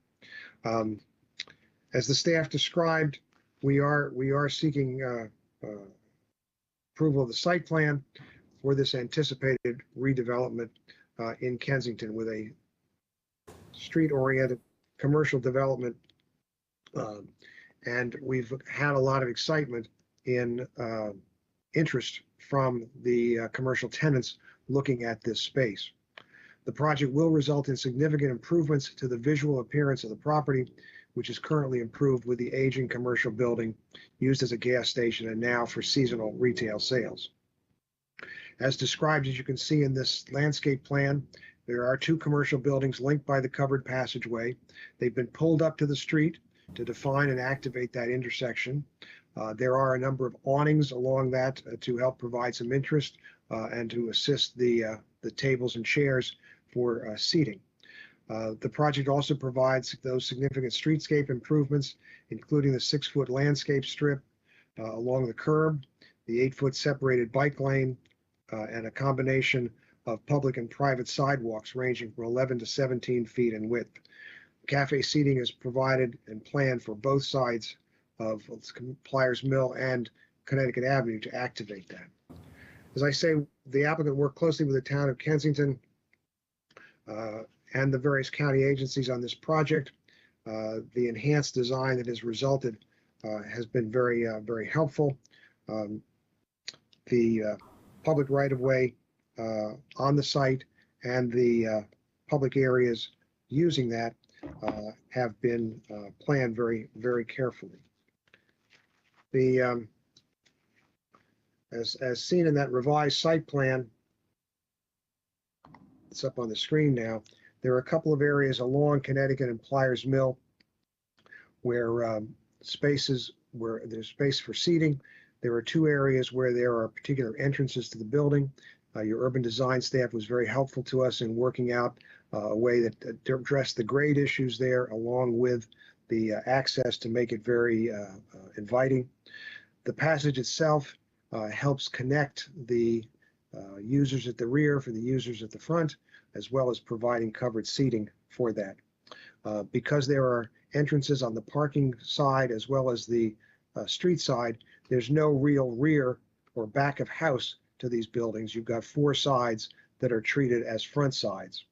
The reduction in curb cuts was very important to people along the way, particularly the 2 along Pliers Mill that I'm sure created some of the concern of access along that part of Pliers Mill and Metropolitan. Our traffic study did show a significant reduction in trips from the prior uses as a result of this and the reduction in the curb cuts. The facades contains the strong horizontal lines at different levels consistent with the different planes of the building and the large glass storefronts and doorways with the bookended sections at the end as staff described them to provide exclamation points for the design. As I say, the stormwater management will be something new for this site. There is no stormwater management that exists there today.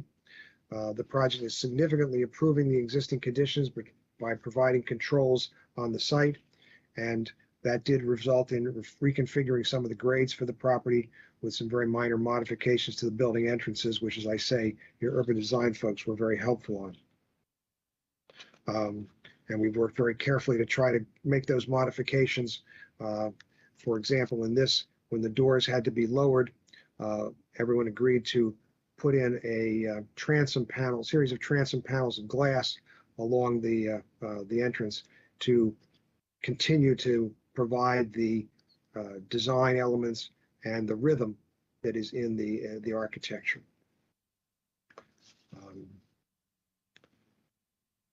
We concur with the findings of the staff and the plan.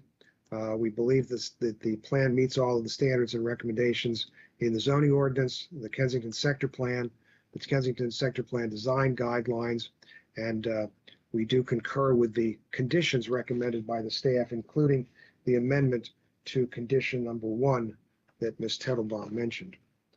Now, with respect to the commentary that has been made earlier, I would say in terms of the construction standards, the building will be built in compliance with the county's International Green Construction Code, which has supplanted the LEED requirement in the green building law in the county because it essentially accomplishes what the LEED requirements call for. There was a note that this does not adhere to the Kensington Sector Plan. I think that the staff report addresses that pretty well, particularly after having gone through the review of the conditional use project previously. there was a lot of focus on making sure that this did meet the requirements of this Kensington sector plan, and I think the support from the town of Kensington is indicative of that. There were many meetings with the town and its development review board in looking at those issues. With respect to the comments from the Art Deco Society, I was very surprised to see their letter that was received well past what I would call the 11th hour. We looked afterwards, as we had before, and we couldn't find the property on the locational atlas. We couldn't find it designated as a historic resource. We couldn't find it within the Kensington Historic District. We could find it in a book, but the book is not the law, and it's not a regulatory, has no regulatory effect. The historic preservation staff had no comments about the property as a part of the DRC review, so I have to conclude that they didn't see a basis in the building, or that they realized the state of disrepair that it was. We had communications with Ms. Chalfie originally beginning in June of 2021. That was 11 months ago. When she initially contacted us after the public meeting, she did not identify herself as representing the Art Deco Society, but we had several email exchanges, and she asked how to contact the applicant, and we provided that information to her. The first contact that the applicant had from her was at 7:42 last night, when she emailed a copy of the letter that she had given to your staff. In spite of having that information, that was the first that we've heard. Certainly, the Art Deco Society is very well versed in your processes, and to my mind, they've had the last 11 months to try to discuss any of the substance of these issues with the applicant or their consultants or the staff. And 11 months of silence by a group not known for quiescence, to me, speaks volumes. Ms. Chalfie herself was in communication with your staff during the delays in this application coming before you. Again, the schedule kept getting delayed. There was plenty of time to discuss any of these issues at that time. This is not the time to do that. The tenants for the property are looking forward to moving in as soon as possible once we can get the construction underway. And so the applicant would very much like to proceed with that. We believe that we've met the criteria for the site plan review approval in accordance with the zoning ordinance and the other regulatory elements and master plans for the site. And we would ask you to approve the plan as proposed with the conditions proposed by the staff as amended. The rest of our team is here. If you have any questions, we'll try to answer them. Thank you very much. All right, are there any questions or comments from the board? I do. A couple things. Like Ms. Wolf, I live in that neighborhood. And so I know that property very, very well. I drive by it several times a day. I will tell you, it's an interesting and funky building, but it's in the wrong place. The problem is, so I welcome the ability for, as Ms. Chalfie indicated, I welcome the ability to have that building moved. And the reason I say it's in the wrong place is Savannah. I'll just mention two projects or two businesses that are in that area that had a similar access problem. One is Savannah's. It failed because the access is horrible. Same thing, and then it was taken over by Car Wash Coffee.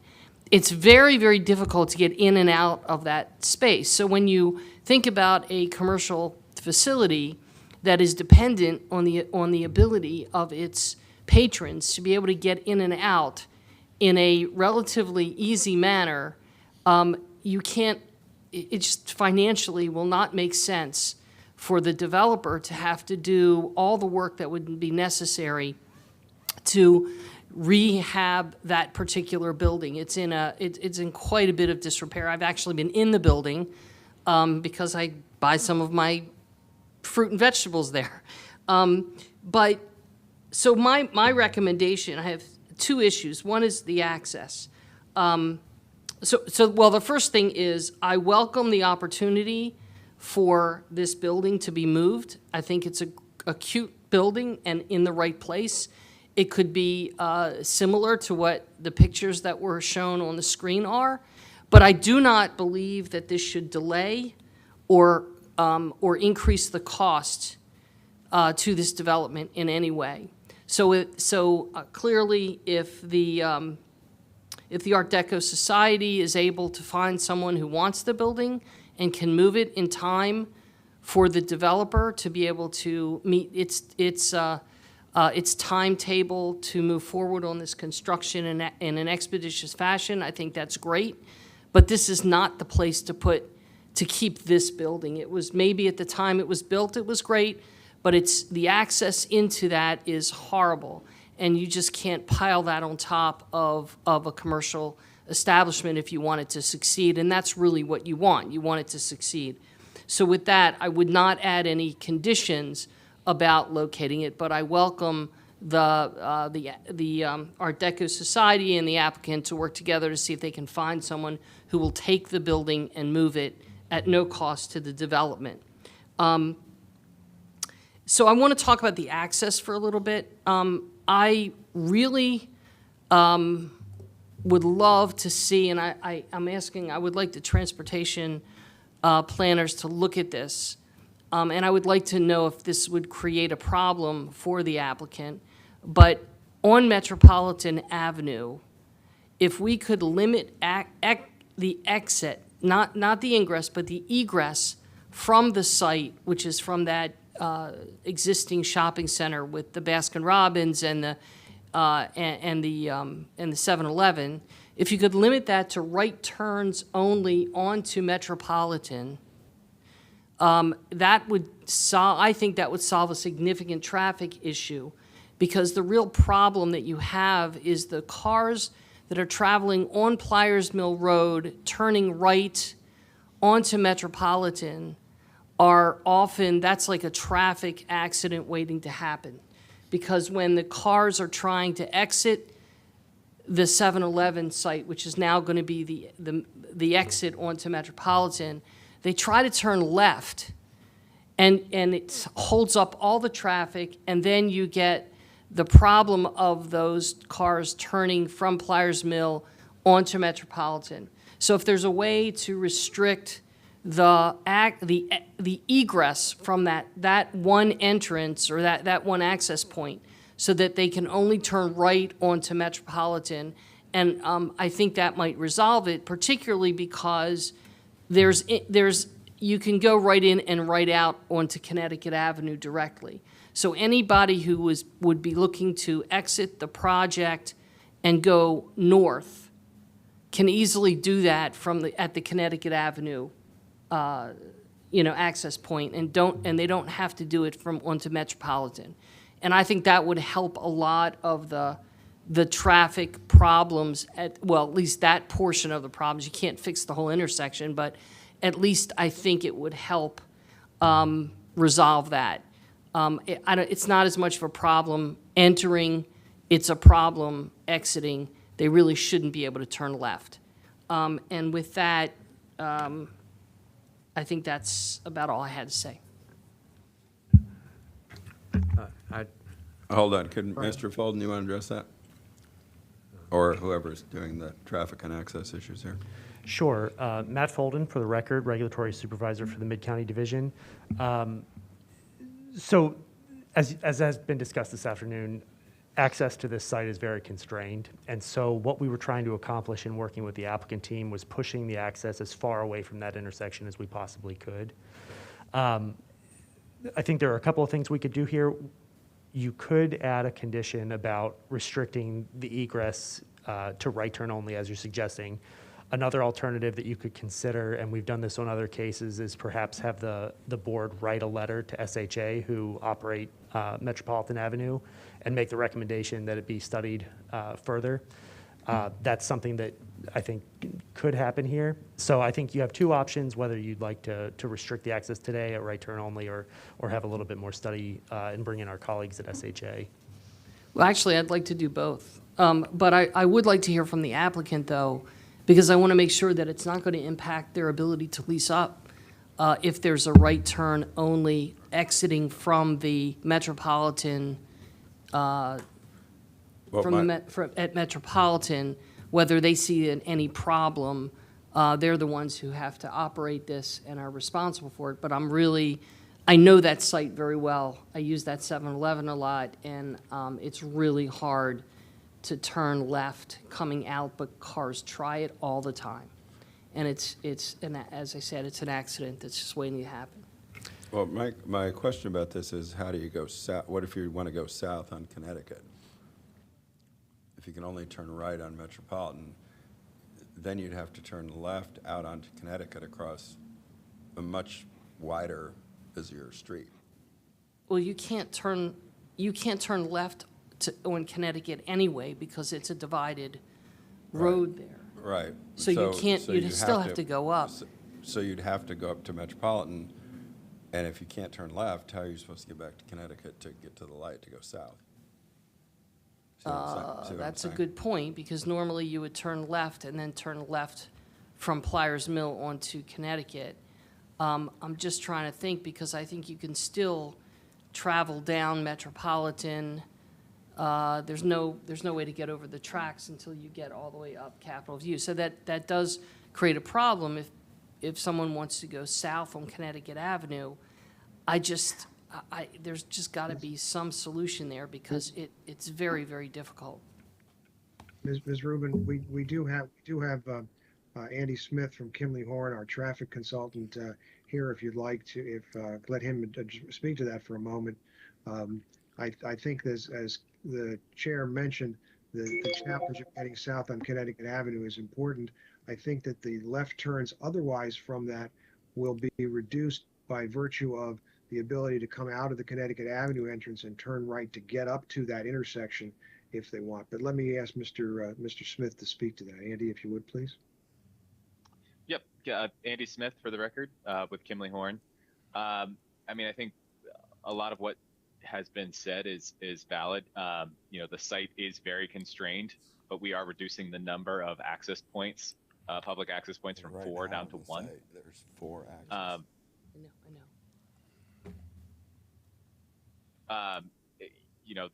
I think the chair brought it up, that the way to get back onto Connecticut Avenue heading southbound becomes a bit out of the way, and takes you through neighborhoods, which I think the people in those neighborhoods would not appreciate having additional traffic go that way.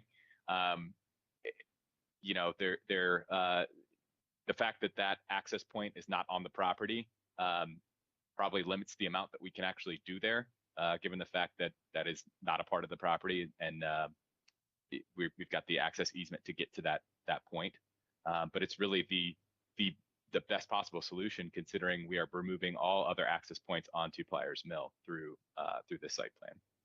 One add-on to what Mr. Smith just mentioned is, as he noted, this is an easement through the adjoining owner's property that owner is currently using that exit point.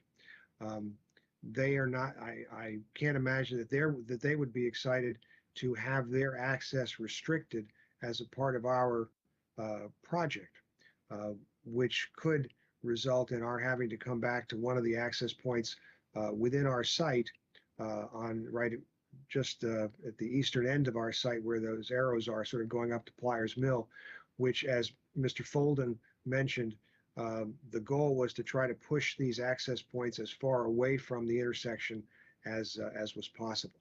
So we would not want to do something to restrict the adjoining owner's existing rights as a part of this, if we possibly could.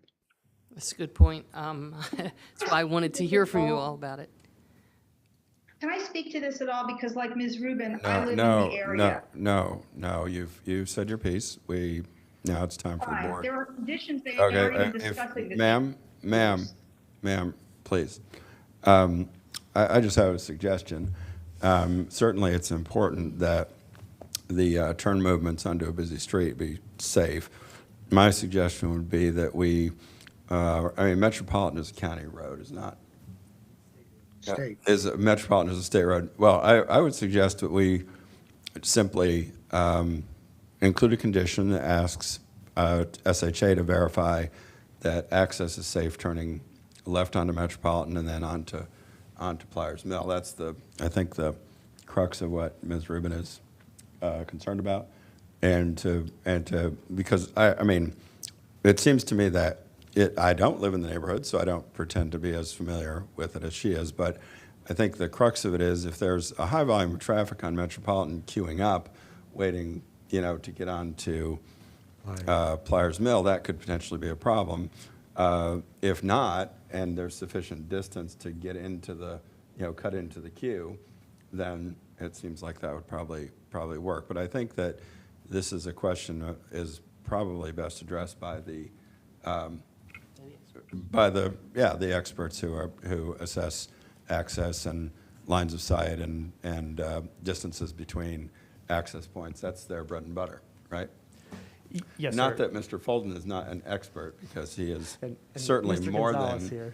here. Yes, we have plenty of folks in-house who are more than conversant with these issues, but I think it really is a question for SHA to determine whether access is safe and appropriate at that location. I mean, I agree that it's not optimal. I think it's probably better than the condition that exists now. The site is vacant, so there's not a problem people trying to get in and out of a gas station anymore, but any potential use at this site is going to have access to get back out to Connecticut going in both directions. And it seems to me like they've gone to some lengths to try to get as far away from the major conflict point as is physically possible. I would like to say just two things for the record. Staff do believe that the access is safe, adequate, and efficient to the site based on the locations that are proposed. And I also want to make sure one point doesn't get lost in the mix, and that is SHA did get a review of this project, and they deferred the final approval of the access to the time of right-of-way permit. And so that's something that will come subsequent down the line, but they did have a review of this. Okay, perhaps we could underscore that, and if you could communicate directly with the district engineer's office or whoever your counterparts are to just make sure that they look carefully at that, I think that would be appropriate. Yeah, I think that as long as it's going to be looked at further, because it is a concern I have, but I do not want to hold up the development of the site. I just think that it's been vacant for so long, and it really needs, and the applicant is already reducing the density that is allowable, so they're not going to get as much income out of this as they might otherwise, and probably because of the difficulty with it. So I don't want to hold that up. Thank you. Jerry? Yeah, just a couple of comments. I realize it's a tight site. The previous proposal for storage units, I don't know whether they had ever considered putting residential above this site, but that's a whole other issue. It can contribute to the congestion. But one thing, coming north on Connecticut, turning into the site, there's no way of making a U-turn to get into the bank lane. I don't know whether they've considered the bank lane is in the right direction. Maybe it should be north versus south.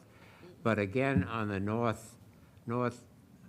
kind of northeast corner, is there any possibility of coordinating a signal that is also with the signal at Metropolitan, that you could get out on the north side? You could turn left towards Connecticut, and you could go south. From a traffic standpoint, I realize it's tight up there, but coordinated signals letting you out of the north end of the property, signal tied into the one with Metropolitan and Pliers. So from a staff point, as they looked at that. Actually, I think that's another solution that's possible. There's no light there right now. It's a blinking light, and it's like a 5-way stop sign. So, and that's what leads to the confusion. But if people are coming from Pliers Mill, and if there's no right turn on red onto Metropolitan, but there's actually a light there, that might help a lot. So if that's, while you're working with, and while the applicant is working with State Highway Administration, that might be something to look at, is that perhaps it can become a signalized intersection, which I think might help a lot with the confusion, because it's a very confusing intersection. Is that different than my suggestion for a possible exit at the north end of the site? Or are you adding on to that? You're not addressing that? I wouldn't add I think that would- limiting the access at Connecticut Avenue where they have. No. To get out of the north end of this site,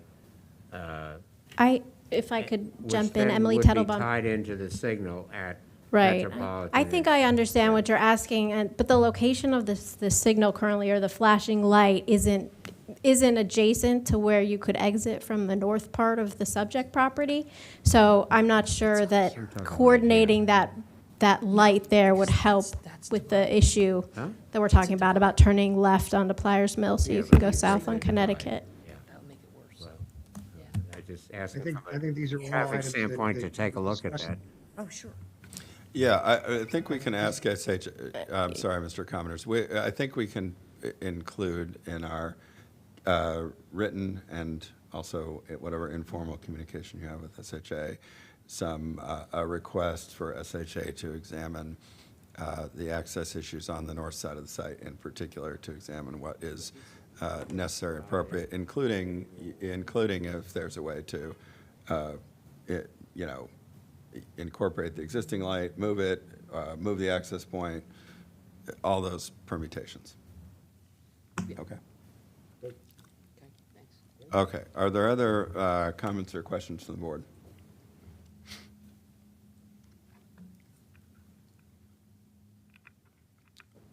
If not, is there a motion? Jerry says, I'll make a motion to proceed with the project with a bit of additional investigation on traffic. I'll second approval of the site plan with those comments. All in favor? Aye. Aye. Opposed? That is approved. Thanks very much. Thank you very much.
Okay, we're ready for item 8, neighborhood changes in the Washington metropolitan area with Ben Kraft.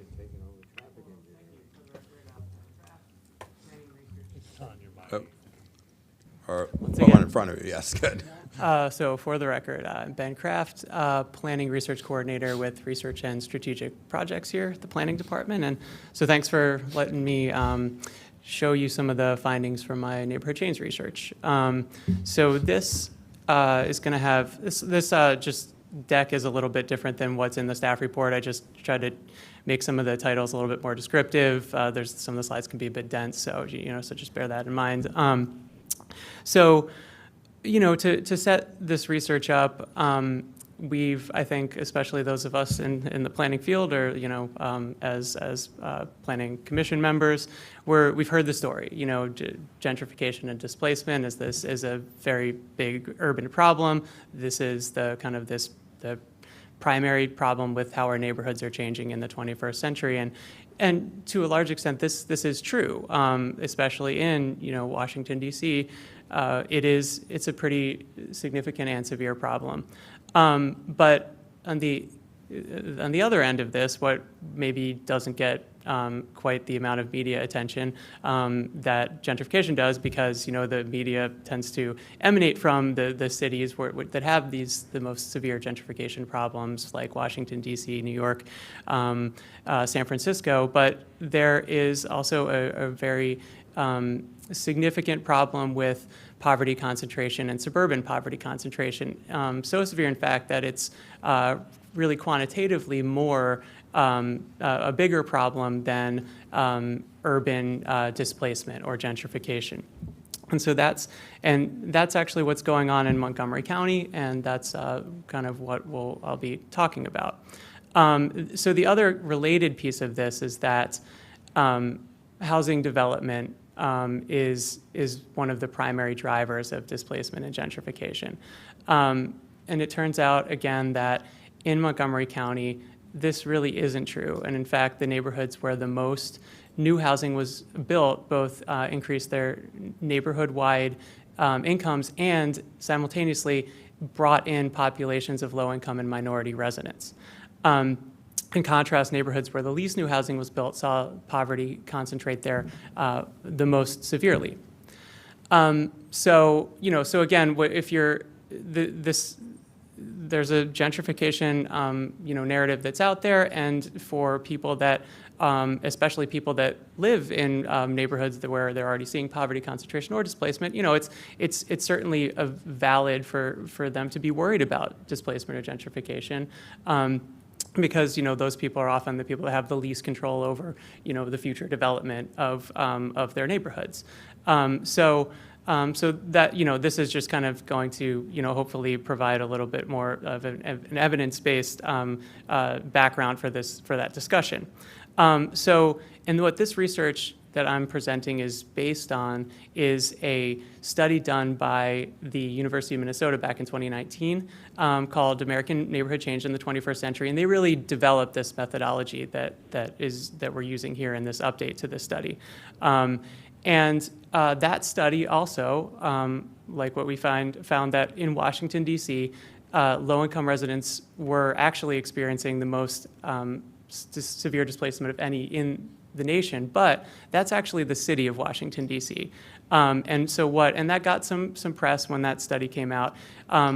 So what wasn't quite reported on as much is that in the suburbs all over the country and in our metro region also, this level of displacement is actually the exception and not the rule. It's actually kind of rare, and it happens in a handful of the most the coastal, fastest growing, kind of most economically dynamic cities is where this real extreme displacement is happening. For the most part, places across the country are seeing poverty concentration, especially the suburbs, and this is what's we're seeing as a bigger problem in Montgomery County.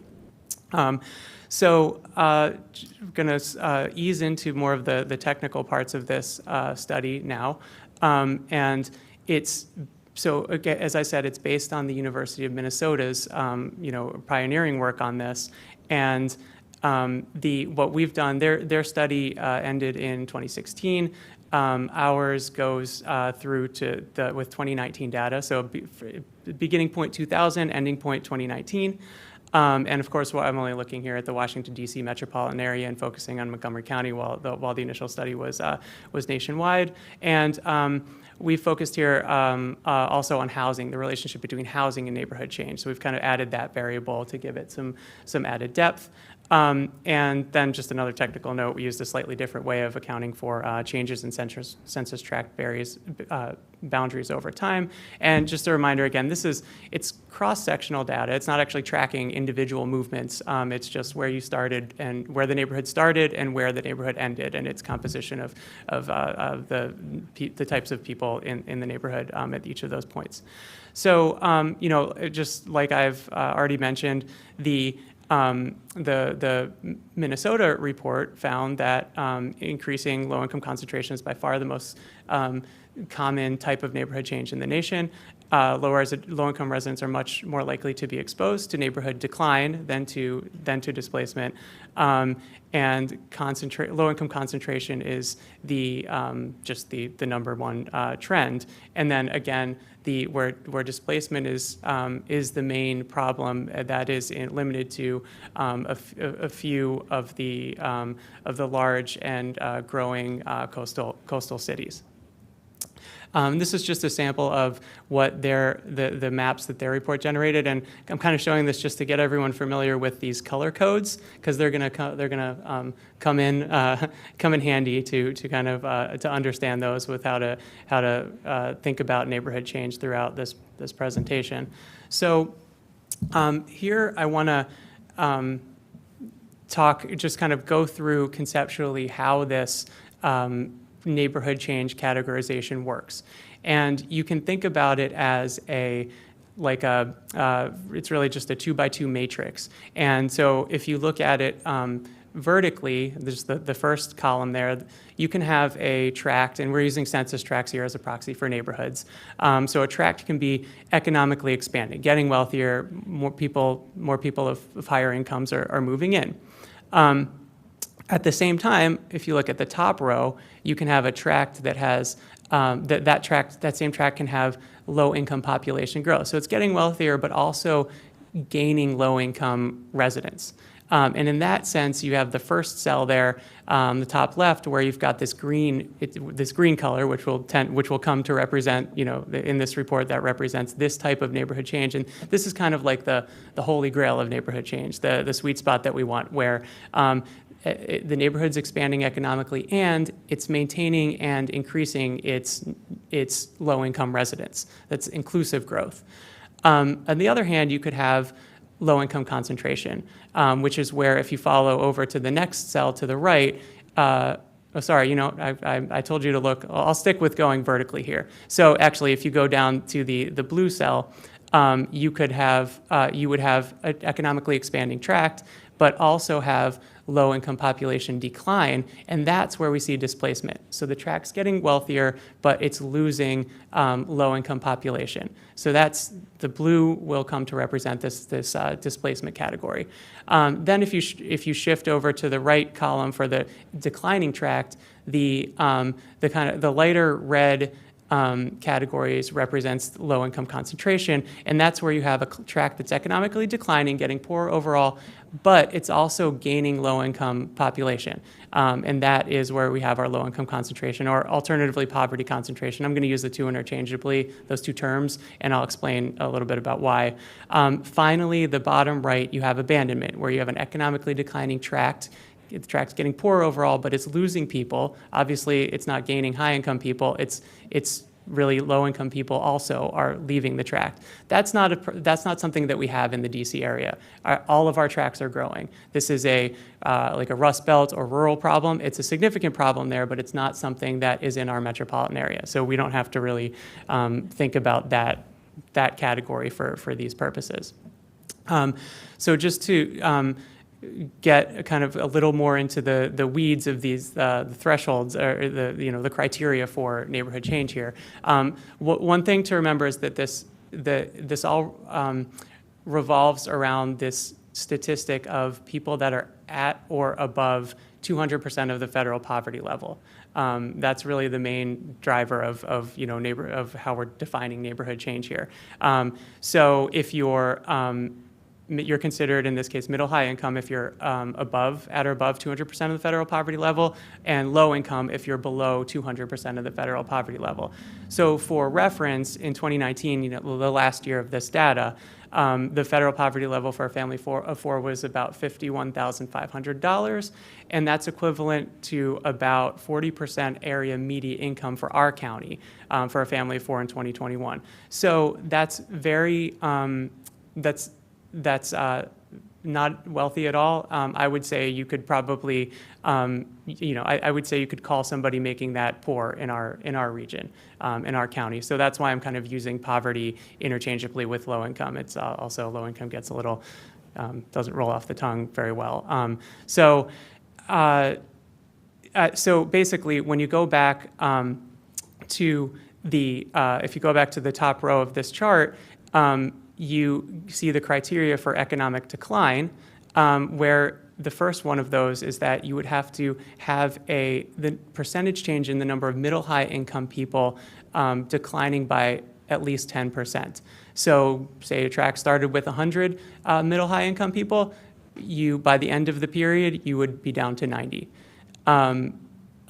Also, to meet this, you would have to see that tracts change in the share of low-income population increase by at least 5%. So if you started out at 25% low income, you would now at the end of the period, your tract would be at 30%. So, and then to go one step further to create the abandonment or the low income concentration categories.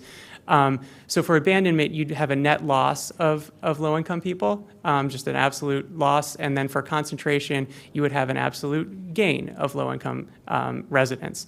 There's like kind of these moderate and strong categories, and that's really just that's to indicate the level of severity, and they correspond to like the darker color is the strong version, where you'd be seeing either a loss of greater than 700 residents, or a loss or gain of greater than 700 residents, depending on the category, and that's just a carryover from the original Minnesota study for their categories. To go to the next row, the converse of decline, you have economic expansion, where the percentage change of the middle high income people would be increasing by 10%. So if you started out with 100, you would end with 110. And then likewise, if you started out with 25% low income, by the end of the period, you would then be, your tract would be at 20% low income, so getting wealthier. And then, of course, if you have displacement in that tract, you'd be losing low income people. And then lastly, if you actually if your tract's getting wealthier and you're gaining low-income people, you are in the green category, and so you have this economic expansion with overall growth. So I'll happy to answer any more questions if anyone. I know it's kind of a lot to kind of get straight, but we'll continue on, and happy to go into it more if necessary. So these are just maps of the region with the categories isolated. You can see here in this map, it's clear that the blue, and this is displacement, again, the blue is really concentrated in Washington, D.C., and in Arlington, and in Alexandria, and in the closer in census tracts. And I think probably I'm sure this audience is aware that the larger blue areas and the outlying parts of the counties are, although geographically large, have a lot less people in them than these very much smaller blue tracts that are in the center of the county. So just to not be thrown off by the disproportionality of the tract sizes. In contrast, the poverty concentration looks much more suburban in the sense that it's farther out from the core of the region. And then there's just a lot fewer overall of the green economic expansion with overall growth tracts. And then here's just all of the tracks together, all the different categories together, and notice again that actually most, and I'll return to this, but most tracks don't meet any of the criteria, and they would be just represented as white here. Okay, so this slide, the important thing to note here is just the disparity and we're looking at basically at red versus blue columns would be the key takeaway here. If you look over to the left, Prince George's and Montgomery County, the red column is higher than the blue column, meaning that these counties have more low-income concentration, tracts experiencing low-income concentration than displacement. So more red than blue. Same thing, the corresponding actual numbers of tracts are below that, just for extra edification. And then as you move to the right and you get to Fairfax, but especially Washington, D.C., Arlington, and Alexandria, you see where this regional, how it flips in the region. And in Washington, D.C., not only in Arlington and Alexandria, not only is the blue bar higher than the red bar, so more displacement than low-income concentration, but like much higher. So it's a much more severe phenomenon going on there with displacement. So this slide now says much the same as the previous slide, but that was looking at the number of tracks and the percent of tracks. This is looking at people actually affected. So to the left, I mean the overall patterns are the same. To the left, you have the region without Montgomery County and Prince George's, and you have 3 times as many people living in tracts that are experiencing displacement as you do in tracts experiencing low-income concentration. And then as you move over Montgomery County, it's the other direction, 8% experiencing low-income concentration, while 6% are experiencing displacement. And then in Prince George's County, it's more of like a 2-to-1 ratio. Can you go back to that slide where you have all the different, one more, yeah, that one. So that's interesting. So clearly from here you can see that because of the economic expansion with displacement, Washington, D.C. clearly has the most of that, and that we've discussed that before on previous slides. What's interesting here, it appears in the region. I mean, obviously D.C. has it as the highest number, but I think that's negated by the displacement number. But if you look at overall, Montgomery County in the region seems to have the most economic expansion with overall growth, which is what we were discussing earlier about increasing both the income, the overall income of the population that's coming in, as well as also having lower income individuals, families in those neighborhoods where economic expansion is happening. So I would conclude from that we might be doing something right, that in the region we seem to have, if you look at the overall numbers, we don't have as much displacement, but we have more equitable growth. Is that a fair, from the numbers that you're looking at, is that a fair kind of conclusion that I've just drawn?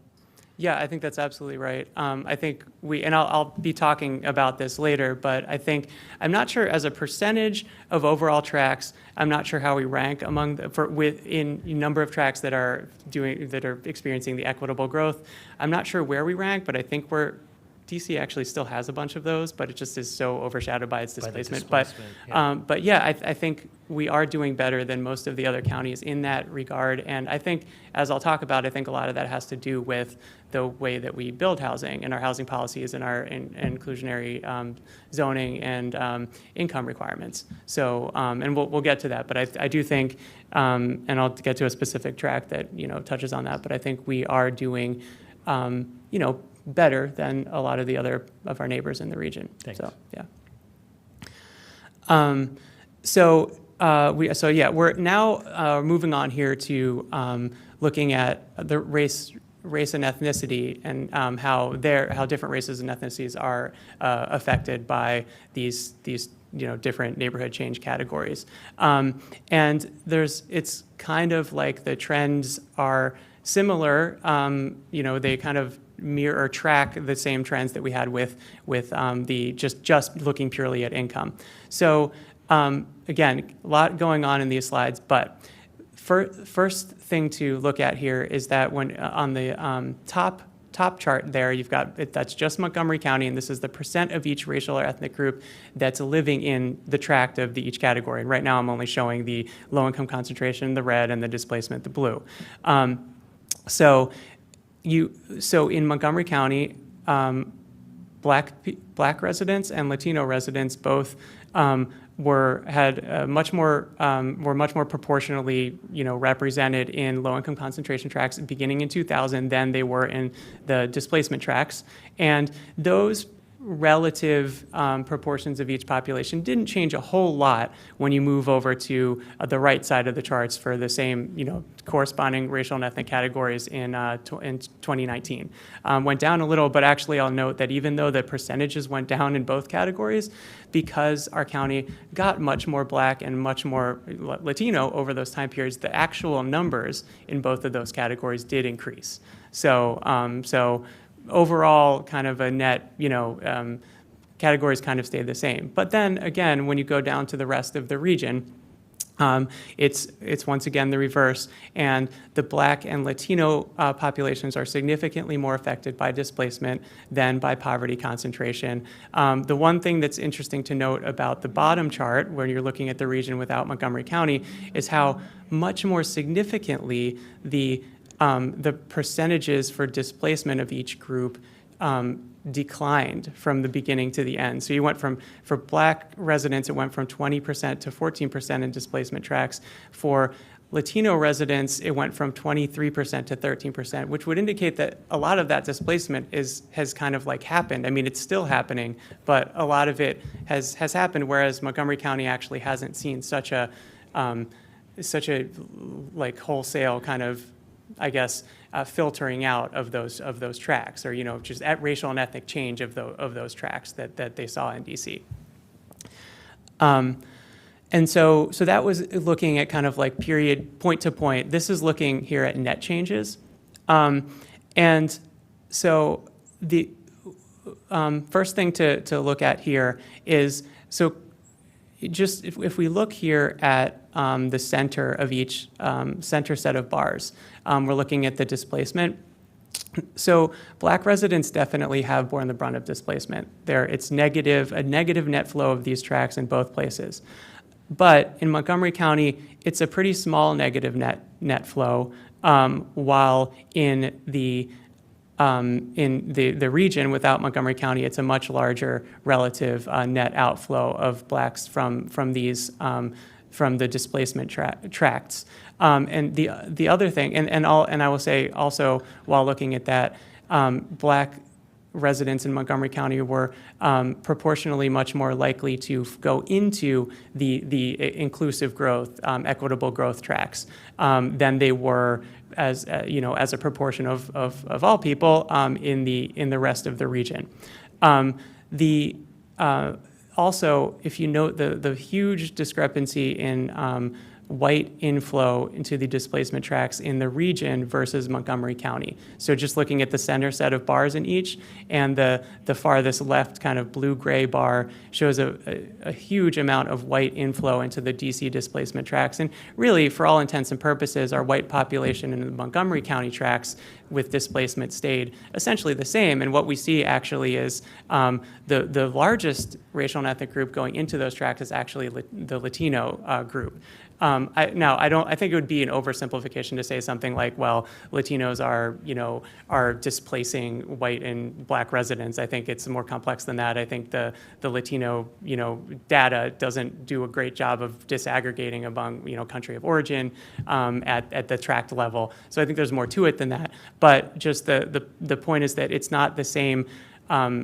It's not purely kind of this white displacement thing that we're seeing that is going on in DC. There's something a little bit more complex going on in Montgomery County. So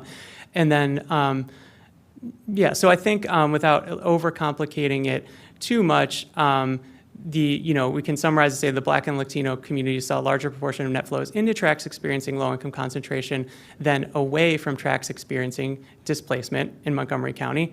And so once again, if you look to the far left in Montgomery County, we have poverty concentration really kind of inflicting the most pain on Black and Latino residents by a lot in Montgomery County. So, so that's, yeah, so just something to, again, the focus here, just repeating the focus is on poverty concentration.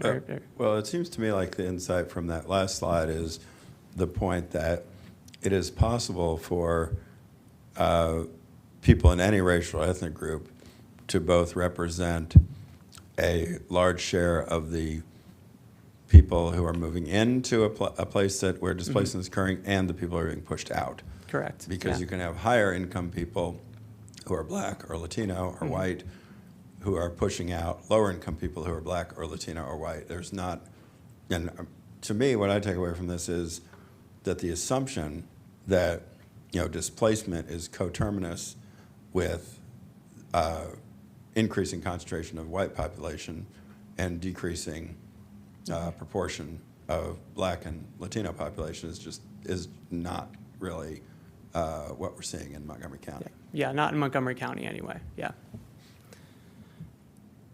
Yeah. So, and then look on the other part of that is that when we look specifically at the economic expansion with overall growth tracts, we see now it's not, of course, completely equitable.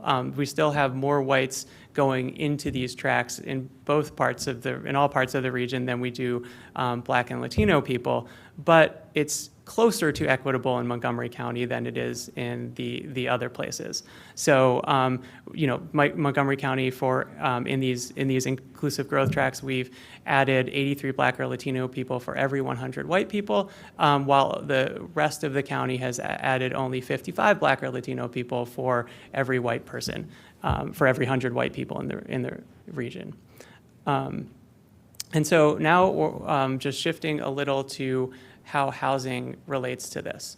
So to create these tables, I just took the number of housing units, the net new number of housing units, and this data is not from like our development pipeline or data. This is really just from, this is the census or American Community Survey's housing variable.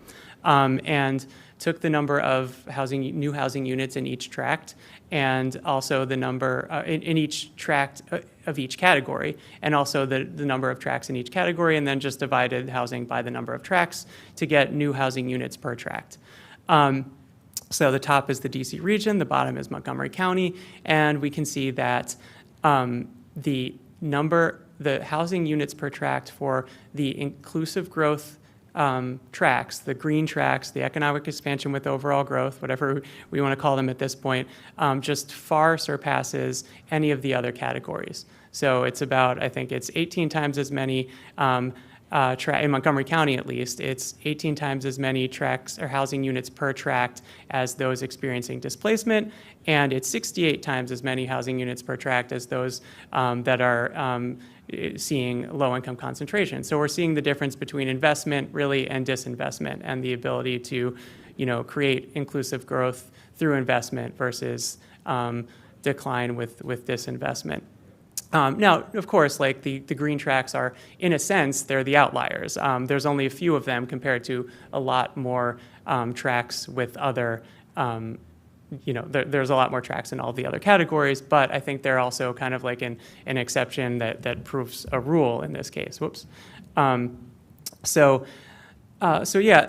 want to kind of put this to illustrate this a little better with looking at some specific tracts in Montgomery County. I'll just highlight two. These are just some tracts that are maybe worth pointing out. So there's the Lake Forest Mall tract. It's the tract with the Lake Forest Mall, although the part that it represents is obviously the Lake Forest Mall is in the city of Gaithersburg. The residential part that this tract represents is outside of the city of Gaithersburg in unincorporated Montgomery County. And the downtown Silver Spring tract, this tract out in Poolsville, and then Fairland Briggs Cheney, which we have an ongoing master plan going on 4. So if we just in the interest of time, focus on the Lake Forest Mall tract first here, it's really one of our most severe examples of poverty concentration. It lost 22.5% of its middle to high income population and grew its share of low income people by more than a quarter. That's through adding almost 1,900 low-income people. So it's a pretty dramatic change in that tract. Through that, it added 36 housing units. And it's understandable why not a lot of housing units would have been added in a place that with those kind of trends. It probably hasn't attracted much investment. In contrast, downtown Silver Spring, which actually happens to be the only dark green tract, meaning it's economic expansion with overall growth, but got more than 700 people coming in. So it fits that, goes over that threshold. It's the only one in the entire region that hit that threshold and that criteria. So it had a 240% increase in middle high income population.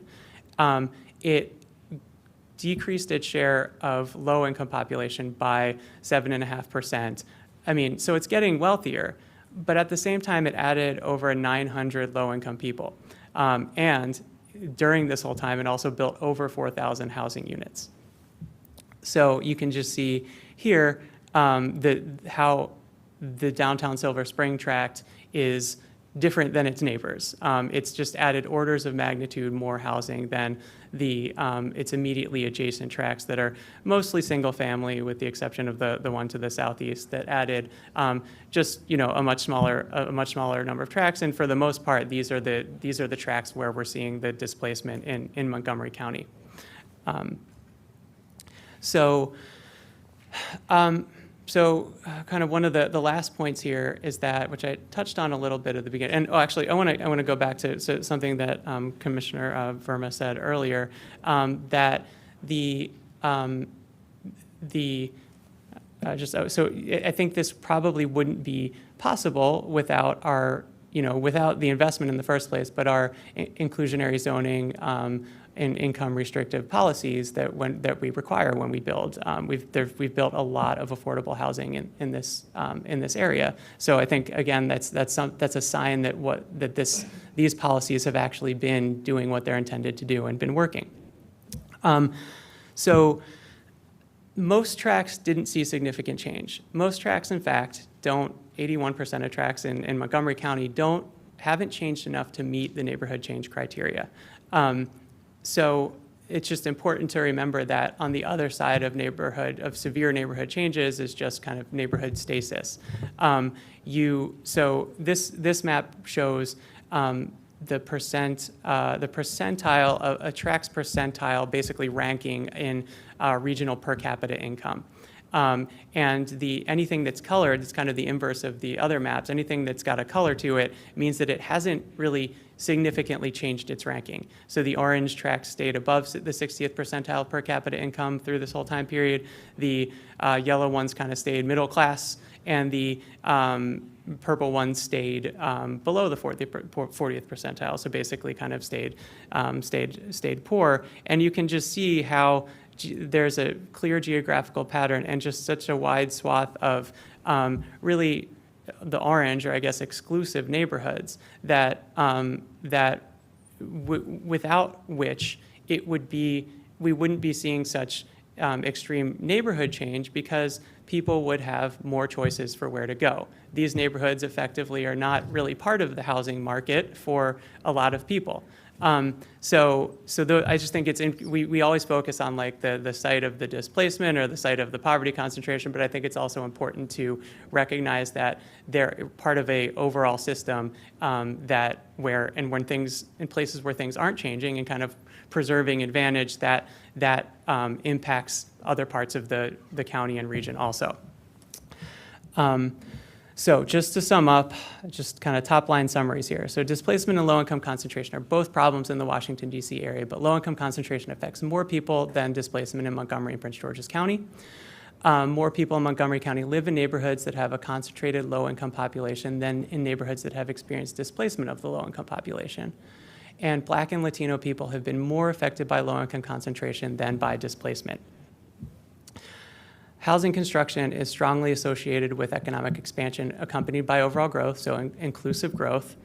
And the tracts that Montgomery County has, this is true for all the region, but especially the tracts in Montgomery County that are economically expanding with overall growth, growing inclusively, they have added just by far more housing than any of the other tracts, and especially those that are displacing or seeing displacement or poverty concentration.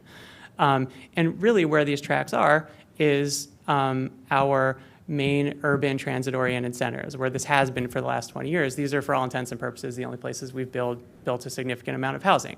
Downtown Silver Spring, downtown Bethesda, Rockville, and even King Farm in Rockville is another one of those. So these are places where these are the places where this is happening, and they're definitely, and where displacement is not happening. And again, most neighborhoods in the region have not. They've probably, like, every place has changed, but most neighborhoods in the region have not changed enough to kind of to make the cut in these neighborhood change criteria. So where do we go from here? Well, we could probably talk about that for a while, but for now, preventing further neighborhood level concentration of poverty and reducing the existing levels of poverty concentration really should be planning priorities. Building more housing is one of the ways to do this, especially with appropriate affordability requirements and near transit. By not building housing and preventing investment that's where we're running in danger of worsening the displacement and especially the poverty concentration that we do have. And so this is all of the information, actually all of the data and the processing can be accessed on the public GitHub repository. If anyone's interested, you can actually download the data, run the scripts yourself, and do any other sorts of analyses you want. So thanks for your time, and happy to continue the discussion.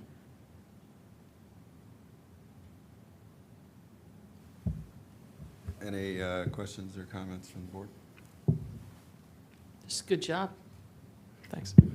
Excellent job. And I think it further states that Montgomery County is a unique county. Mm-hmm. And I think, I always say this, we have 4 of the top 10 most diverse cities in Montgomery County, and we're also one of the wealthiest counties in the country.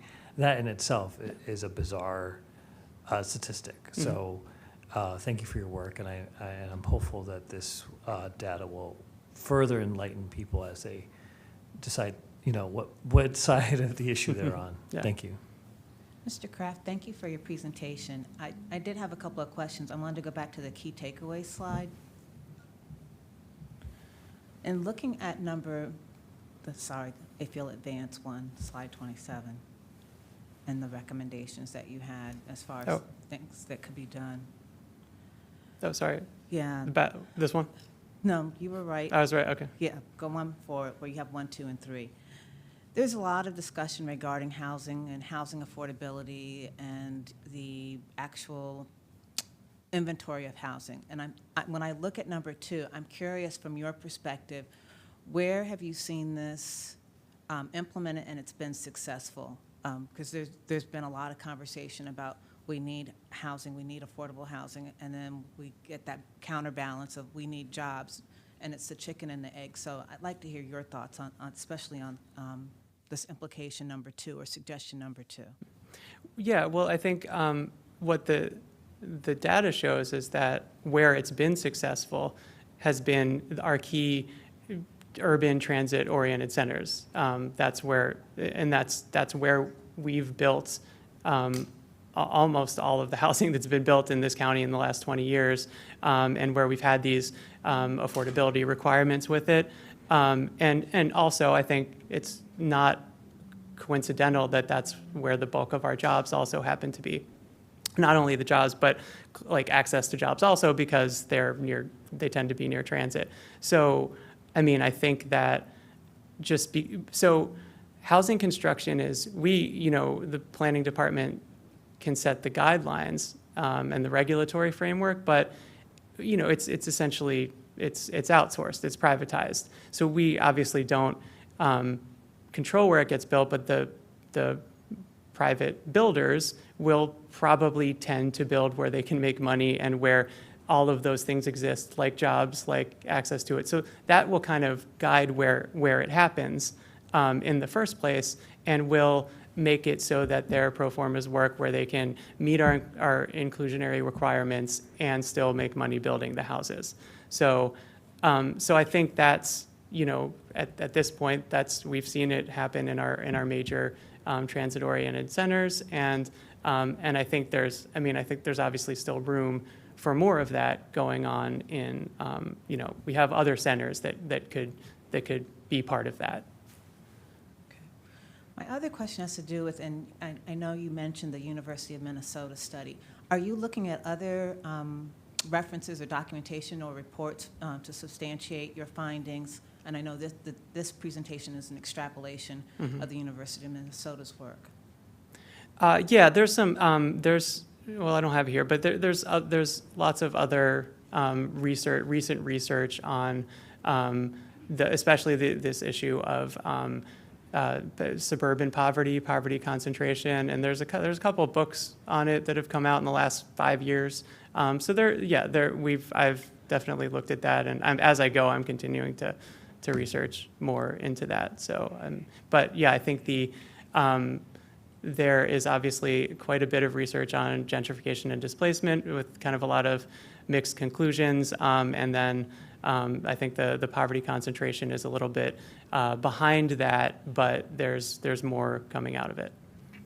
If I can also add Tanya Stern, Deputy Planning Director, for the record. As I mentioned earlier during the Planning Director's report, I attended a session at the APA conference in San Diego that discussed this very topic.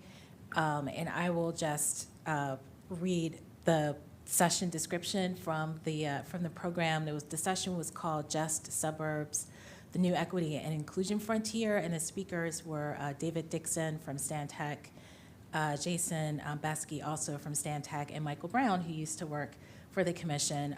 But David Dixon gave a presentation at the beginning, and I will read just a portion of the session description, but it speaks to basically what Ben was just talking about, and quoting from the session description: poverty today is concentrating in suburbs, forces that will remain after the COVID-19 pandemic, exploding demand for urban living, relocating the knowledge economy into cities, and growing income inequality are powering this change.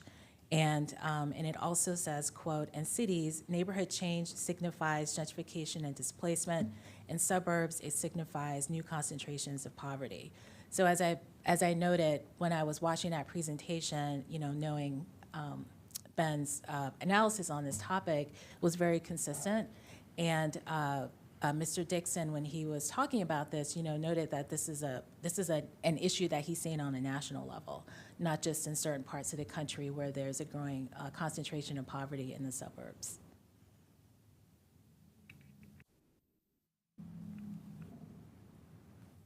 Yeah, I was curious about those Stantec guys. I saw that you forwarded that description. Yeah, I know one of them seems to be local. We should maybe want to invite him over. Yes, it's Jason Besky, I think, is in Northern Virginia, if I'm not mistaken.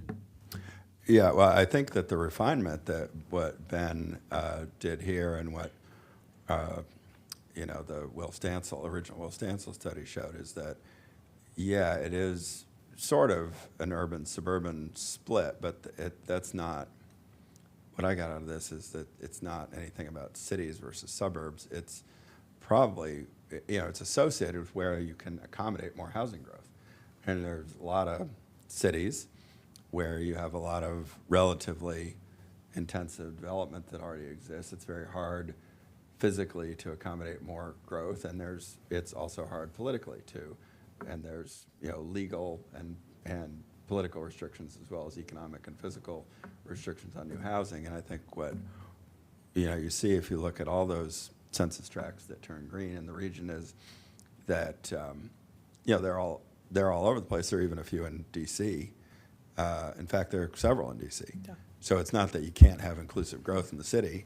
It's that there's a lot of places in the city where you get people pushing back against new housing. There's a lot of people in the suburbs who push back against new housing too, but we have, 504 square miles of land, and we have had a reasonably high degree of political support for growth around places like Silver Spring, which turns out to be very helpful as far as supporting conditions that create inclusive growth. Yep. And really, it's hard to establish causation with this data, but I think it's fair to say that it is totally inconsistent with the claims that some people make that new housing development causes displacement. In fact, it's more consistent with the opposite hypothesis, even though you can't definitively say that the one caused the other. And I think there's no reason to believe that's any more or less true in the city than the suburb. It has to do with, how many housing units can be accommodated and are actually supported by the market. Yeah, well, I mean, DC actually has a lot more of the inclusive growth tracts than even we do. It's just that they have so many more displacement tracts, and the same relationship holds. Those are also the tracts where they built their housing, where their affordability requirement applies. So it's not necessarily defined by the city exactly, kind of what urban form you're in. It's just where you build the housing, really. Okay, that's really good. I hope we can build on that and refine it. But I think you've already taken a step behind what Will Stansel did. Yeah. By adding that information about the housing units. That's a wrinkle that wasn't in the original study, in addition to updating it. Sure. Anyone else? Okay, with that, we can take a break. What time is it right now? It is 10. We're going to take like half an hour to get some dinner. So we'll be about 15 minutes late for the Wheaton item.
Okay, we are back from dinner for the last item of the day or evening, as it were, which is a public hearing on the 2022 Wheaton Regional Park Master Plan. And to explain this item and kick it off, we have Chuck Hines and Ho-Jun Garland. Chuck Hines for the record. Just wanted to mention that we presented the staff draft on May 5th, and we have the public hearing tonight. The public record will remain open until next Friday, May 27th at 5 o'clock. And all testimony will received up until then will be discussed with the board at the work session on June 9th. And we hope that the plan will be approved by the end of June, June 23rd. Okay. I think we're going to go to the people who are signed up to testify online, and then we'll get to the folks who are here in person. We appreciate your bearing with us.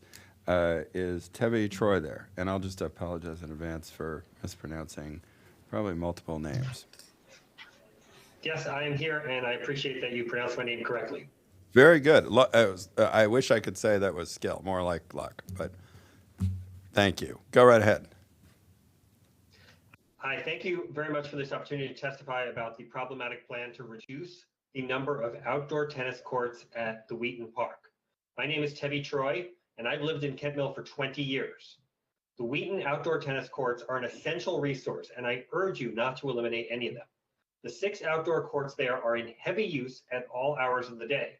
I play there frequently with my family and friends, as do many other members of the community. And yet there are certain hours in which I don't even bother to go there, Sundays at 9, for example, or weekdays after 5, because I know they will be overbooked. I was even there in the middle of the day today, and 5 of the 6 courts were in use, and the 6th was too wet to play on. Eliminating any courts will make it that much harder to find courts. There are also other school courts in the area that have recently been taken down, including those at Kennedy and at Odessa Shannon.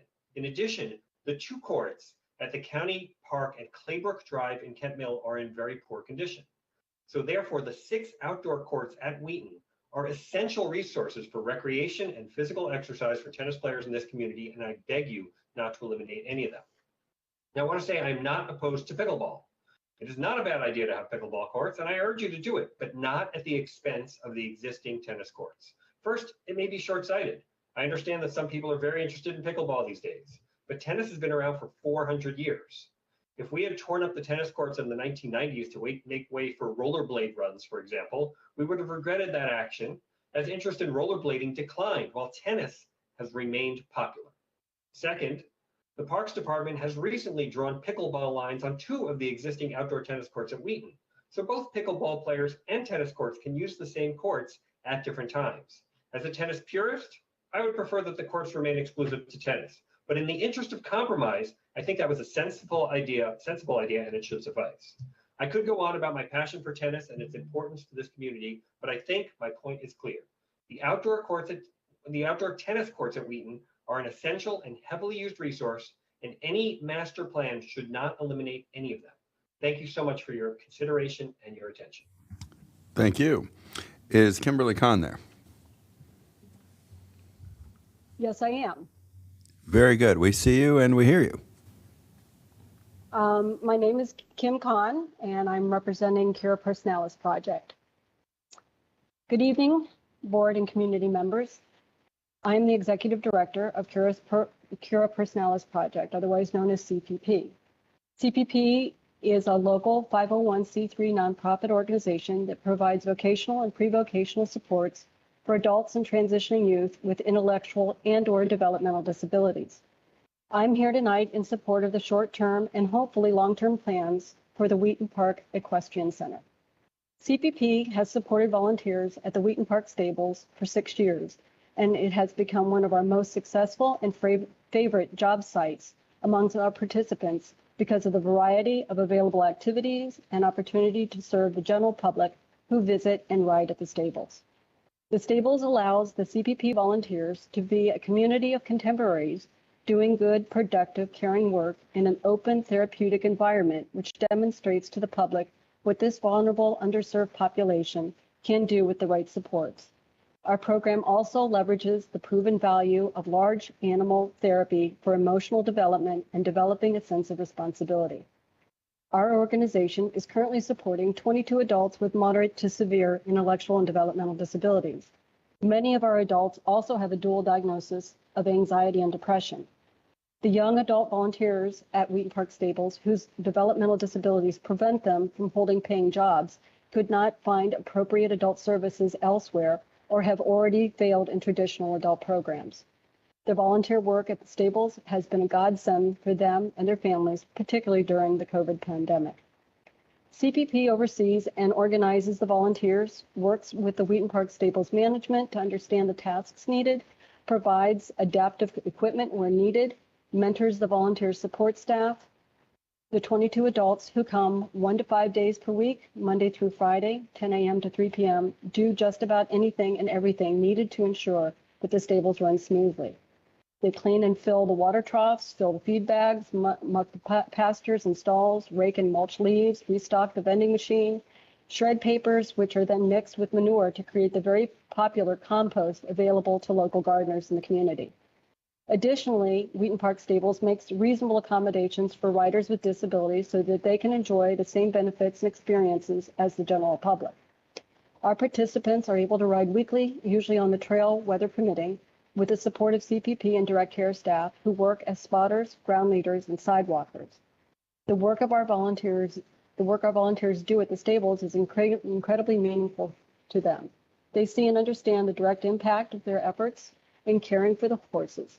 While the stables is our primary site in Wheaton Regional, we also volunteer weekly at the Shorefield Playground and are working with Park Volunteer Coordinator to expand our volunteer activities. Regarding the proposed master plan for the Wheaton Regional Park, we are pleased that the short-term plans include the continued operation of the Equestrian Center.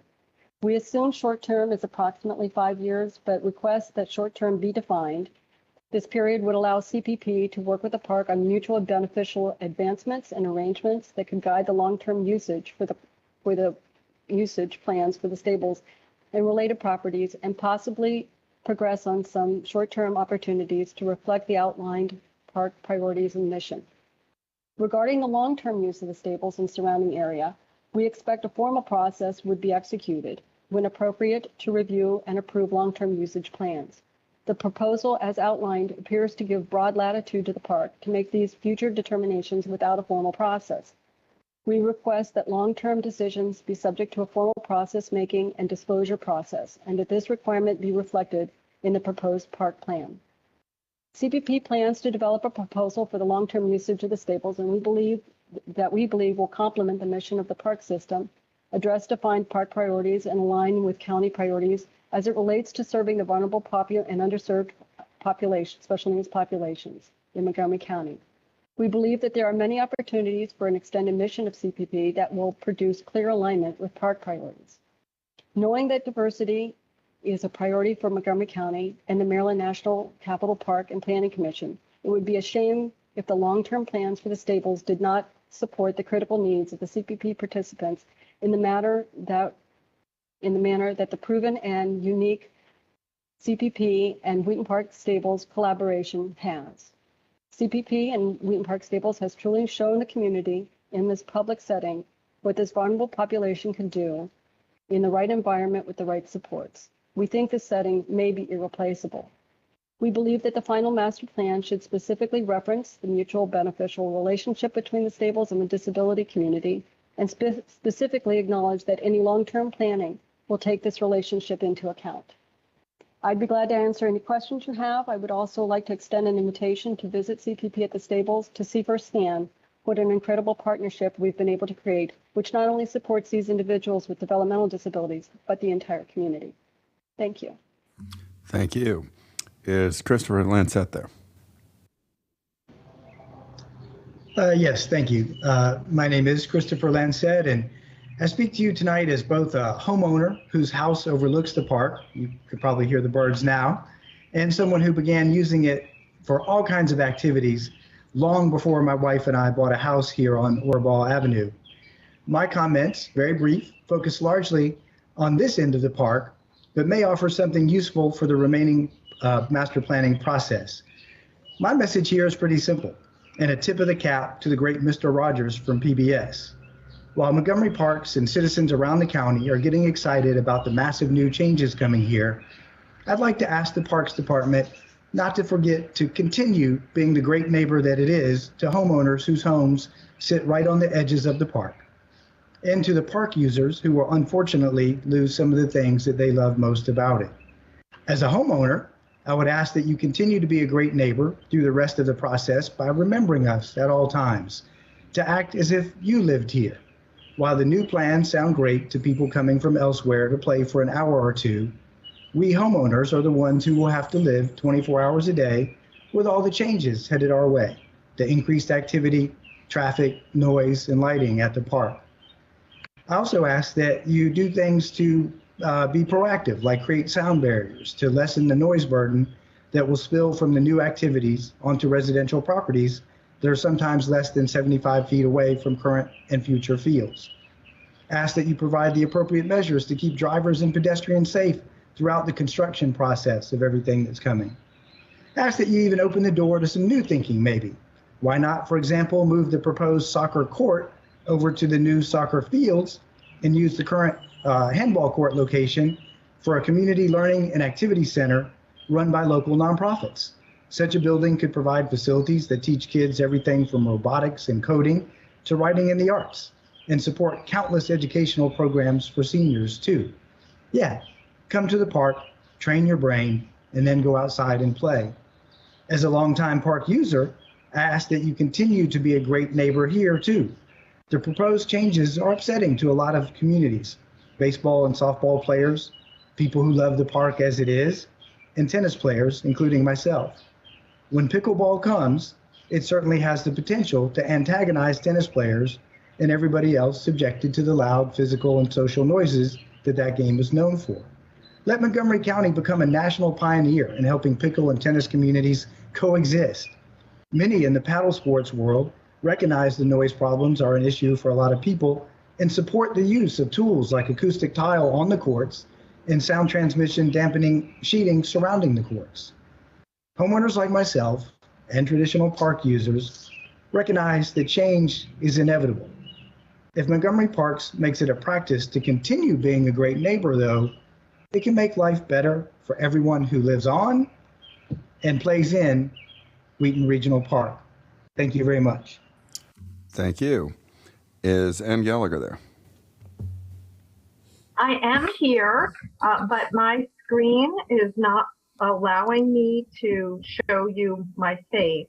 So I was going to share my screen and show you my photo, but it's putting up a fight there too. Should I just go ahead and speak? Well, you can feel free to go ahead. It's not necessary to have your camera on. I'm sorry if you wanted to show us something. I'm sorry if that's not going to work, but you feel free to go ahead whenever you're ready. I am ready, and there is absolutely no need to show you anything. I was going to put my picture up so you could see my face and imagine, me while I was talking, but you can now just fill your imagination in a different way. Wheaton Park Stables was not just an important part of my childhood, it was a place of joy, frustration, achievement, and triumph for generations of Montgomery County youth. My children took lessons on horses ridden by my sisters. They got to feel the excitement of riding the same trails I had ridden as a child. Beyond this example of sharing a connection between generations of family, horses are important contributors to mental and physical health. Horses are used for a variety of activities for special needs people, as well as for the rehabilitation of delinquent youth, because they promote pro-social behaviors. Working with an independent-minded, large animal stresses the importance of how one carries oneself, putting the horse's needs before one's own. When asked to reflect on time at the stables, my youngest daughter recalled how the caretakers of the stables demonstrate empathetic caring for other living beings, modeling care for aging horses with dignity and compassion. Our own National Institutes of Health offers numerous studies in support of the health benefits of horses. For example, teenage girls who work with horses have among the lowest prevalence of eating disorders of any female athletes. I won't belabor all the benefits here, Suffice to say that the evidence can be characterized as extensive and solid. And even with comprehensive benefits, horses are hard to access for regular citizens. It won't come as a surprise that they are large and costly, and we can't just keep a little herd in our suburban backyard. At Wheaton Park Stables, people are offered a safe place to experience an otherwise unaffordable resource. The stables currently work with the adult special need volunteers, and additionally, through their affordable classes, community members can learn to use their own body to direct a large muscular animal. They can communicate non-verbally with another species. On top of a horse, one's problems are less significant than the need to live in that moment. And there are fewer and fewer stables, even in the agricultural reserve. And most are prohibitively expensive or require one to own a horse. There is nowhere else for any county resident to feel the freedom of riding, coupled with the safety of experienced leadership at a price that does not threaten the family budget. I have witnessed numerous families local to Wheaton visit the stables just to let their children see a horse for themselves at no cost to the young parents. This moment provides us an opportunity to preserve access to our agricultural past in an urbanizing county. The loss of Wheaton Park Stables would not be possible to measure, and it would be a loss to current riders as well as future generations. I'd like to leave you with a little story from my eldest daughter. She was a short, slight little teenager. As a quiet introvert attending one of the largest public high schools in the county, I wondered if she would be lost in the crowd of her peers, lost in the shuffle of larger students between classes. I took her to Wheaton Park Stables, where she learned to maneuver horses into and out of their stalls. She saddled them up, mounted them, and rode. She walked and cantered and galloped fearlessly and with confidence. One day, I witnessed her moving through her high school hallways, using only her body language to make space for herself and her friends through a sea of some much larger male athletes. I realized that she had learned the motions I witnessed, her physical confidence, at Wheaton Park Stables. I would love for her capability to be available to every other teenager in the county. I implore you to continue the stables to save access to the horse trails. Your protection now will ensure that others can have a life-changing experience for an unmatched low price. I encourage you, I'm asking you, please preserve Wheaton Park Stables as a gift to the county, to our future residents. Thank you so much for your time. Thank you. Is Sandra Creasy there? Yes, sir. Thank you. My name is Sandy Creasy, and I have been associated with Wheaton Park Stables for 32 years. I began riding as a beginner student at Wheaton Park Stables to prepare for a trip to a dude ranch in Wyoming, and continued taking lessons for 13 plus years, and now have been the president and operator of the stables for 14 of the past 32 years. I could, of course, talk for hours about the stables, but will try to keep my comments relatively short, as I believe our position is fairly well known, and I know there are others that would like to speak about the stables from their perspective and telling their personal stories. Wheaton Park Stables appeals to a wide variety of individuals for a wide variety of reasons. We have families from surrounding neighborhoods bringing their children to see the horses, have picnics, or walk their dogs about the property. Nursing homes and assisted living facilities will just stop by or contact us to arrange a tour. Nothing better than seeing older folks, seniors, coming to visit our horses. Special needs individuals are frequently brought by to see the horses, as well as our very special group of special needs adults who volunteer at the barn. Young children who want to have their first pony ride or who have been intrigued with horses since first discovering them. Children who want to take lessons and learn how to ride a horse and participate in competition or be around animals and or eventually go to vet school. Then we have adults who have always wanted to learn to ride horses and may now have it on their bucket list. We have experienced riders that come into the area and who have been riding all their lives and are now looking for a stable to continue that that riding education. Grandparents who bring their children and their grandchildren to Wheaton Park Stables because they rode here as a child. And most recently, we have many families who have moved to the United States from other countries where they rode and would like to continue that activity at Wheaton Park Stables. So as you can see, we appeal to a very wide variety of individuals for a wide variety of reasons, as well as a very diverse group of people. Wheaton Park Stables has been in its current location since the early 60s. Interest has not waned over the years, not during the recession of 2008, which was right after I took over the business, not during the pandemic, not now with the post-pandemic inflation issues, and not in between.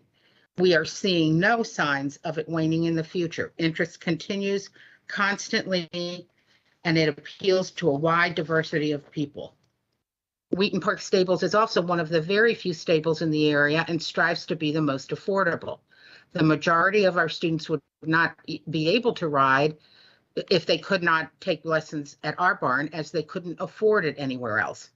The possible repurpose of the stables, while may not be immediate, is of great concern to the community, as it would possibly remove a wonderful gathering place for non-equestrians, as well as eliminate the one place that many individuals can find the services that they are looking for an affordable price.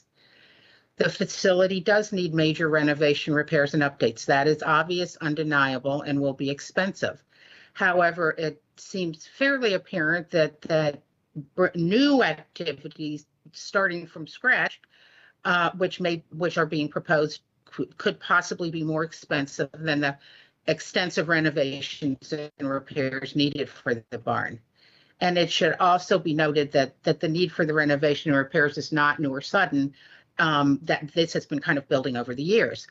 The other big point of contention is the Wheaton Loop Trail, not just among equestrians, but the local community, hikers, bikers, etc. At the last public meeting, there were countless comments by hikers who wanted to keep the hiking, equestrian trail, and mountain bike trail separate.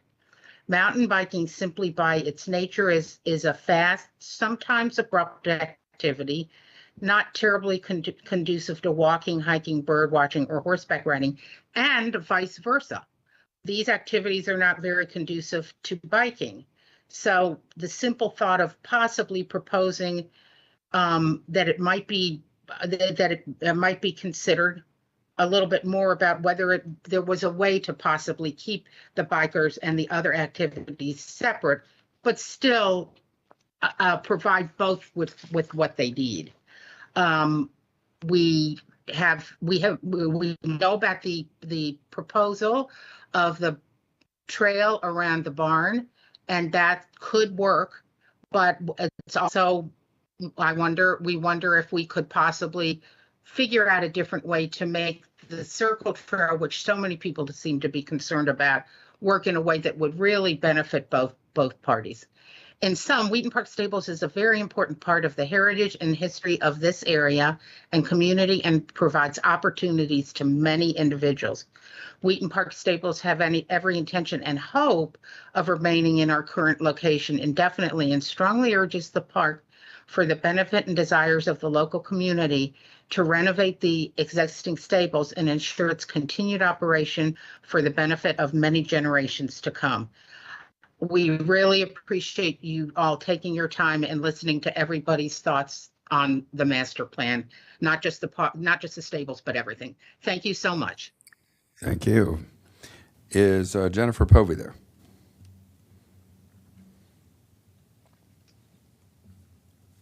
I am. My name for the record is Jennifer Povey.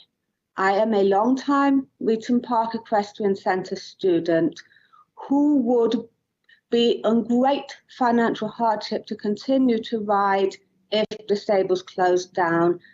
As an adult on the autism spectrum, riding is actually what keeps me fully functional and able to run my business.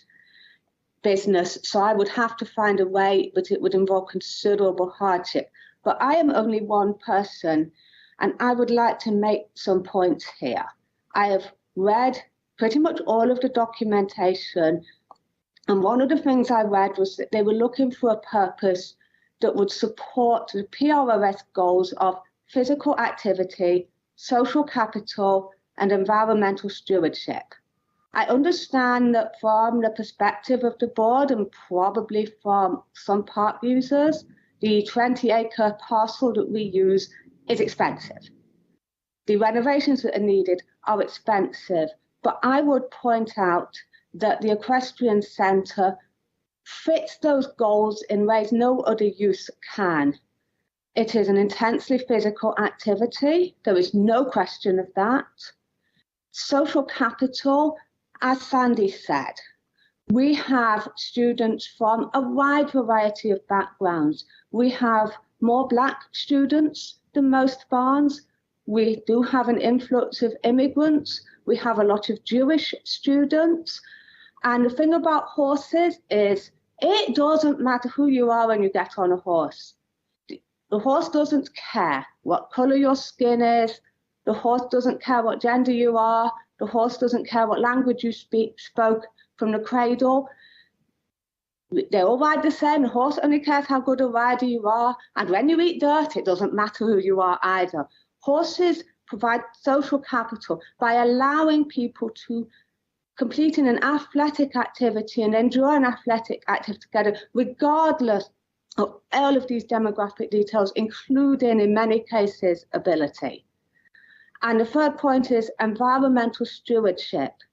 We live, most of us, in an urbanizing world, very divorced from nature. Maybe you've got a dog, maybe you've got a cat, but working with these large animals and in partnership with them teaches children more about the needs and desires of animals and introduces them to a community that has vested interest in the preservation of open space and therefore in conservation. So I would argue that the Equestrian Centre already meets those goals, and by removing it or even shrinking its size, which would have a significant animal welfare impact, because horses need space, horses need a lot of space, that's just the nature of them, and removing the barn that is not only the cheapest in the area, but is in fact one of only 2 stables in the DMV that has this nice little feature called a bus stop, where buses actually stop at times there are lessons. You can get to Regent Park Stables without a car, and the only other barn that is true of is a higher level, more showing-oriented barn that is a lot more expensive and required a heavy time commitment of many of its students. And the final point I want to make is that riding builds character. These kids learn resilience, self-control, courage, many of the things that some of you may have learned in the Scouting movement. Horses teach those things like nothing else can, because you have to be courageous. You have to keep control of yourself. You have to be able to handle failure, to be able to work with these animals. And so many of our students, as Sandy said, probably including myself, would have to give up riding if Regent Park went away. The demand for horseback riding lessons in this area already exceeds the supply. So I would ask that the ladies and gentlemen of the committee consider the equity of shutting down the only barn at which many people can access this important and character-building activity. Thank you. Thank you. Is Carolyn Lampo there? Hello, yes, I'm here. Thank you. Okay, my name is Carolyn Lampola, and I live in downtown Silver Spring. And thank you to Chair Anderson and the Planning Board for the opportunity to testify. I'm speaking tonight to strongly support the plan for the Wheaton Regional Park. I know that a work group of staff and volunteers have spent close to 2 years to put this plan together, including a lot of outreach, and I think it's a very comprehensive and thoughtful plan. One thing we've all learned from our experiences over the last 2+ years is the critical value of a need for parks. While they've always been a great place to visit for one's physical and mental health, they became so much more critical when so many other opportunities to exercise and connect with family and friends were unavailable. While we are in a different phase now, I think people have an increased appreciation for the need and value of parks. I can say that access to parks has been critical to my mental well-being. Wheaton Regional Park is so important because it's the most accessible regional park for many of the most urban areas of our county, of course, including Wheaton and Silver Spring. As someone who uses public transit to get to parks, I certainly think that there's a lot of room for improvement to get to that park from metro and bus stops and for pedestrians and cyclists. But I know that is a discussion for another forum and group of county leaders. I do, however, absolutely love the approaches outlined in the plan to improve accessibility for pedestrians and cyclists within the park, including making it easier for people to move within the park and to different sections and areas of the park. I also love that the plan strives to attract people with a wide variety of interests and needs, including those who want to stroll through the park to observe its nature throughout various seasons, those who want to explore the park through mountain biking, people who want to skateboard with friends, and also ensuring that the playground is more accessible and inclusive, and many other features of the park addressing different people and needs. I also think that there's a deliberate effort to have a mix of hard and natural surface trails to make the park more accessible for people with different abilities and needs and wishes. And of course, improved signage and wayfinding are also great features that'll help making visitors' experience in the park more pleasurable. Thank you again for the opportunity to testify, and please approve the plan to approve accessibility and usability of Wheaton Regional Park. Thank you. Thank you. Is Mark Constantine there?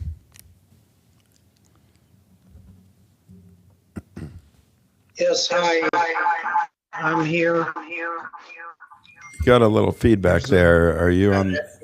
You might. I think you don't want to be watching this on the stream online while you're also testifying, because otherwise you get bad feedback.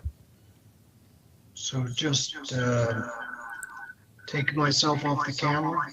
Well, just I would suggest just close out the window of your browser if you've got the planning board streaming site up. Okay, let me try that.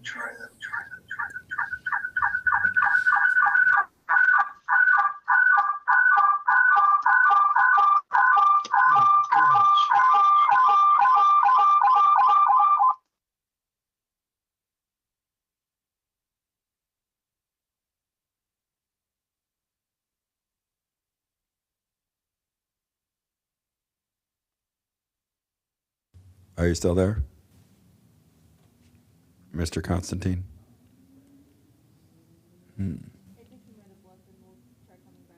Okay, yeah. Why don't we move to, we'll come back to him when he comes back. I'm sure he'll try to log on again. Is Regina Spallone there? I am. Thank you very much. Good evening.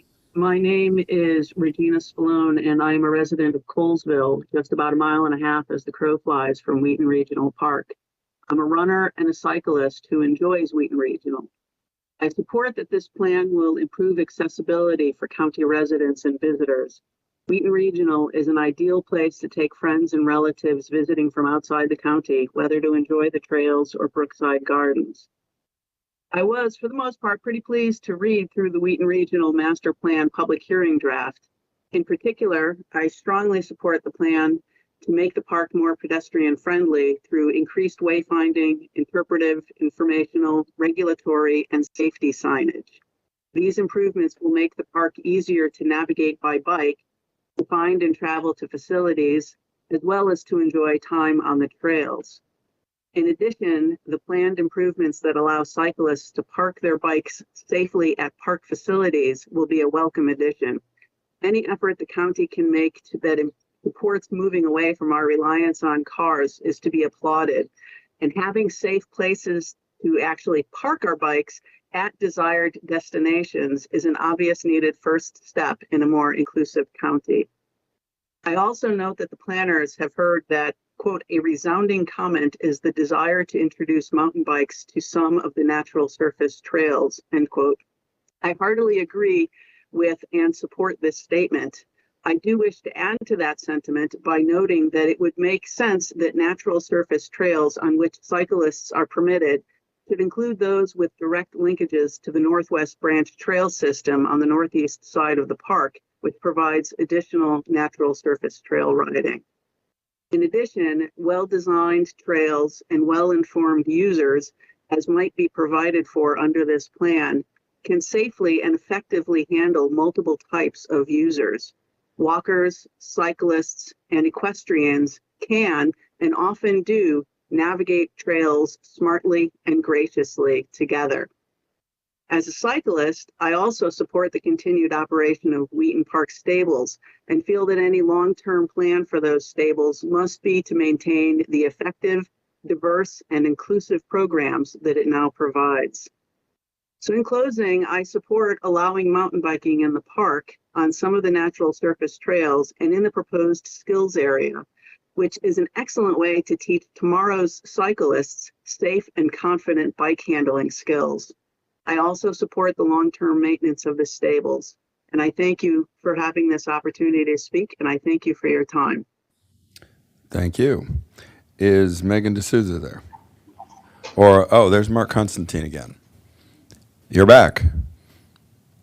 Hi, sorry, so sorry. No, that's okay. I'm Yeah, not that seems, whatever you did, that seems to have cleared it up. So, Okay, I just re-logged in, so sorry, apologies. no problem. So, just very briefly, I wanted to kind of take this from backwards sort of an approach, which is, I think that the park staff who has put this plan together, it's a mixed bag. And I want to just speak to the kind of incentive aspect of this, which is that, so they see 27 acres where the stable is, and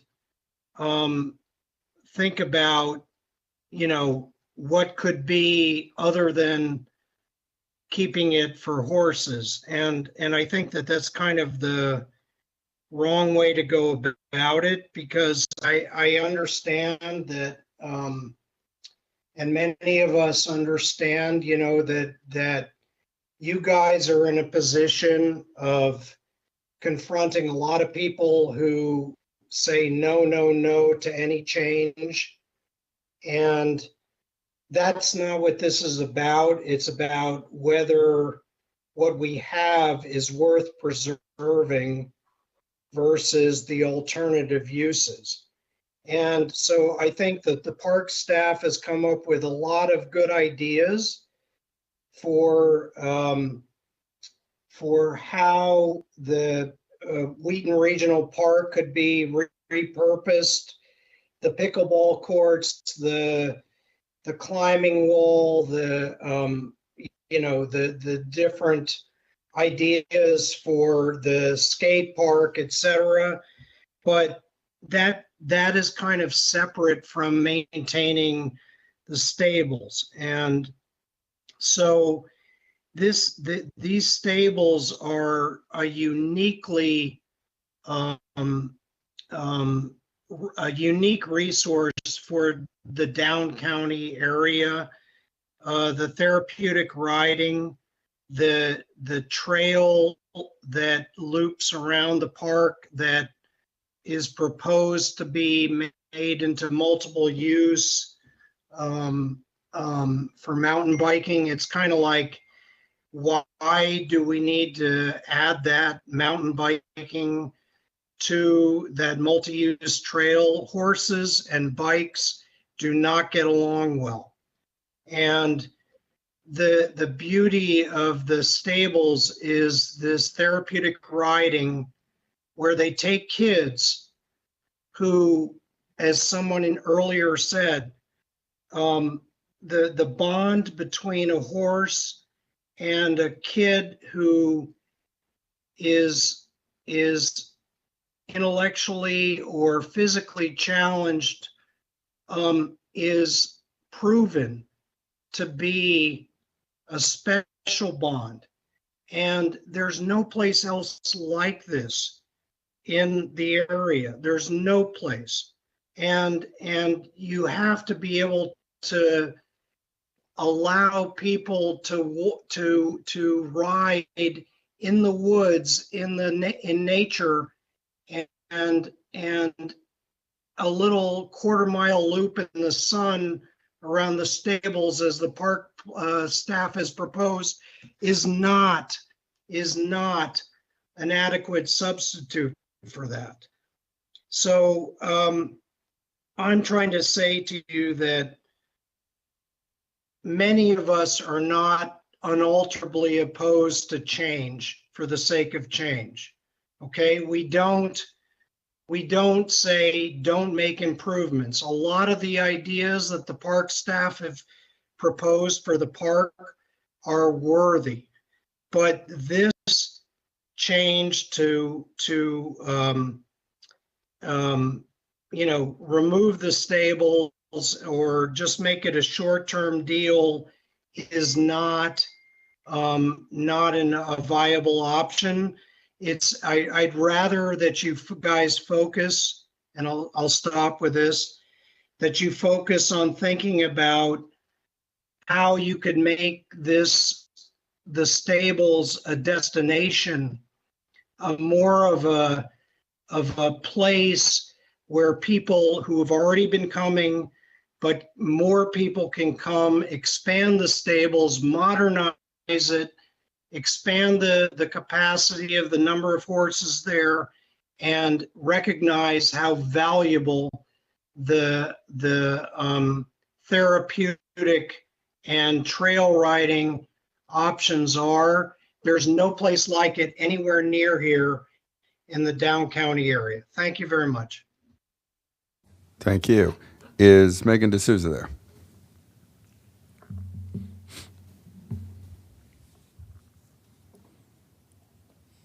Megan D'Souza. We will come back and try I'm it. here. Oh, I'm okay. here. Nope. How are you? Good. Take your time. Didn't mean to catch you off guard. Stepped away for 1 second. No problem. Hi, good evening. I'm Megan D'Souza. I'm a resident of Silver Spring in the North Hills neighborhood. I recently started riding at Wheaton Regional. Sorry, just shutting the door. After about 20 years of not riding, I found something that I can't imagine not doing every week. It's a stress reliever and something I look forward to doing on a regular basis. It's therapeutic for me. I take great joy in doing something that I did as a kid.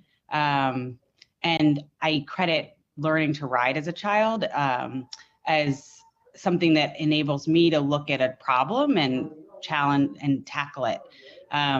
Caring for horses teaches you responsibility, confidence, leadership, and there's no doubt in my mind that my years riding as a kid enabled me to be a more successful leader at work and a better mother and just a better person. So I really enjoy getting back into it. I think it's a unique opportunity for the children in the county to be able to take an opportunity like this, and it would be a shame if Wheaton Regional were to close. It's a unique recreation program that is really accessible to everyone, and you can't say that for a lot of riding programs. It's democratic, it's diverse, which I know a number of people have mentioned, and that's a big deal for me. A lot of riding programs are not that, and to feel welcome at a riding program is really important and something that you don't tend to find in this area. I'll just close by saying that I took a trail ride a few weekends ago there on the Circle Trail, and there were photographers, hikers, there were birders on the trail, and everybody was able to enjoy together. I think I saw kids who took joy in seeing the horses, adults who took joy in seeing the horses. I saw a neighbor who's a photographer. I think there's an ability to make this trail accessible for everyone, and it seems to be working. So I don't know why that would change. So in closing, losing Wheaton Regional would be a huge detriment to Montgomery County, and I hope that you guys will consider keeping it.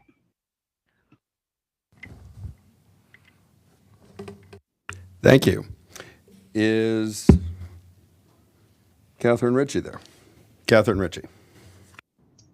Yes, I'm here. Hello, everyone. My name is Catherine Ritchie, and I'm an Aspen Hill area resident and a mom to an active 5-year-old. I also like the stables, but I'm not going to talk about them. I'd like to ask the board to reconsider the current plan for the expansion of the playground area to include more structures for younger children. I noticed that the plan indicates that there is enough area for younger children, but there's really only one-ish structure. And I would like to ask you to specifically consider the preschool age group, 3 to 5, who are really too big for the younger children area, but not quite big enough to be king or queen of the mountain in the older children play area. And I would also like to say that I'm encouraged that the plan considers the need for parents to be able to see their children over the expansive space in order to supervise them. And I hope that recommendation will be held as an important one as the design is finalized. That's all. Thanks. Thank you. Is Genevieve Hill there? Hi, yeah, I am.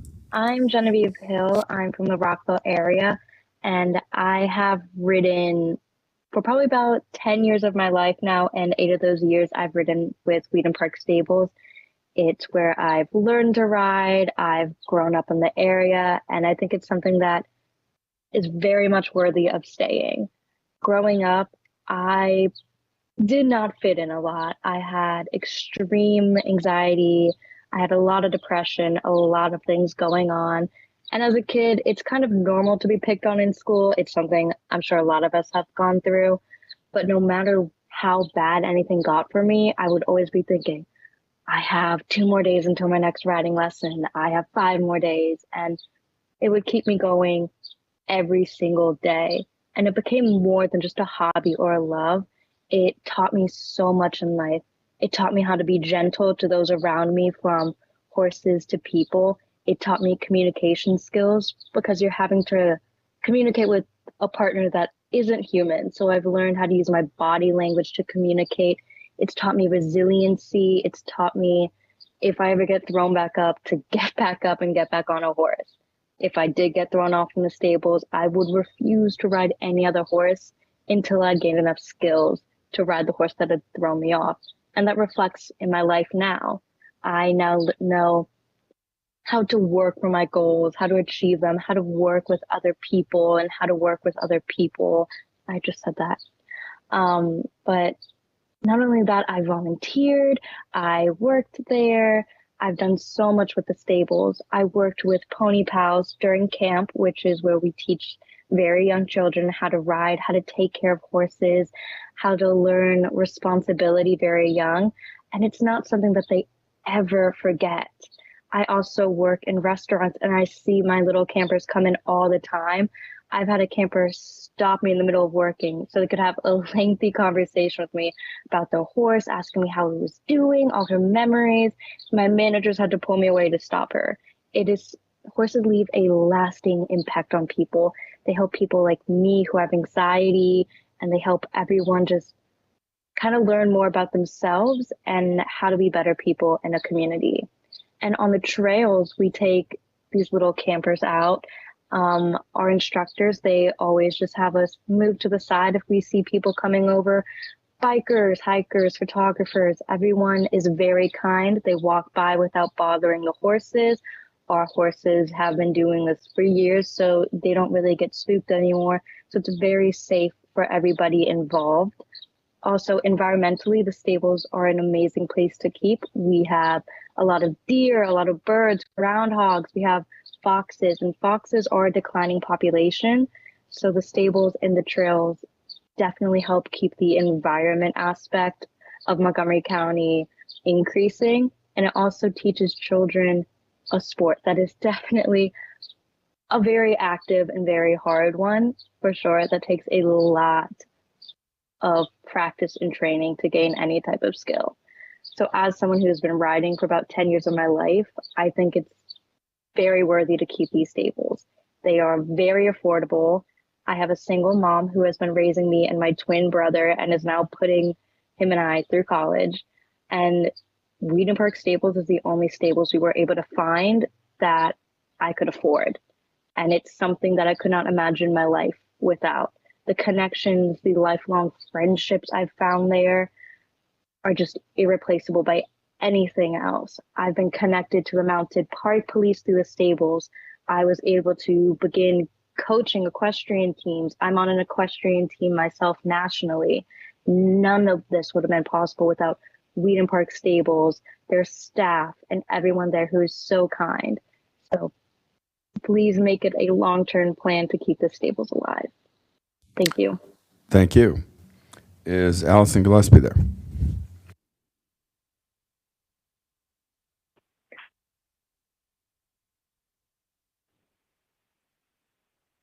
Can you hear me all right? Yes, we hear you. We don't see you, at least not yet. No, my camera's not going to work. Oh, that's So fine. for the record, Sure, go ahead. okay. Yeah. Sorry.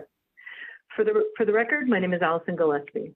I'm a resident of the Forest Glen area immediately to the south of the Wheaton Regional Park.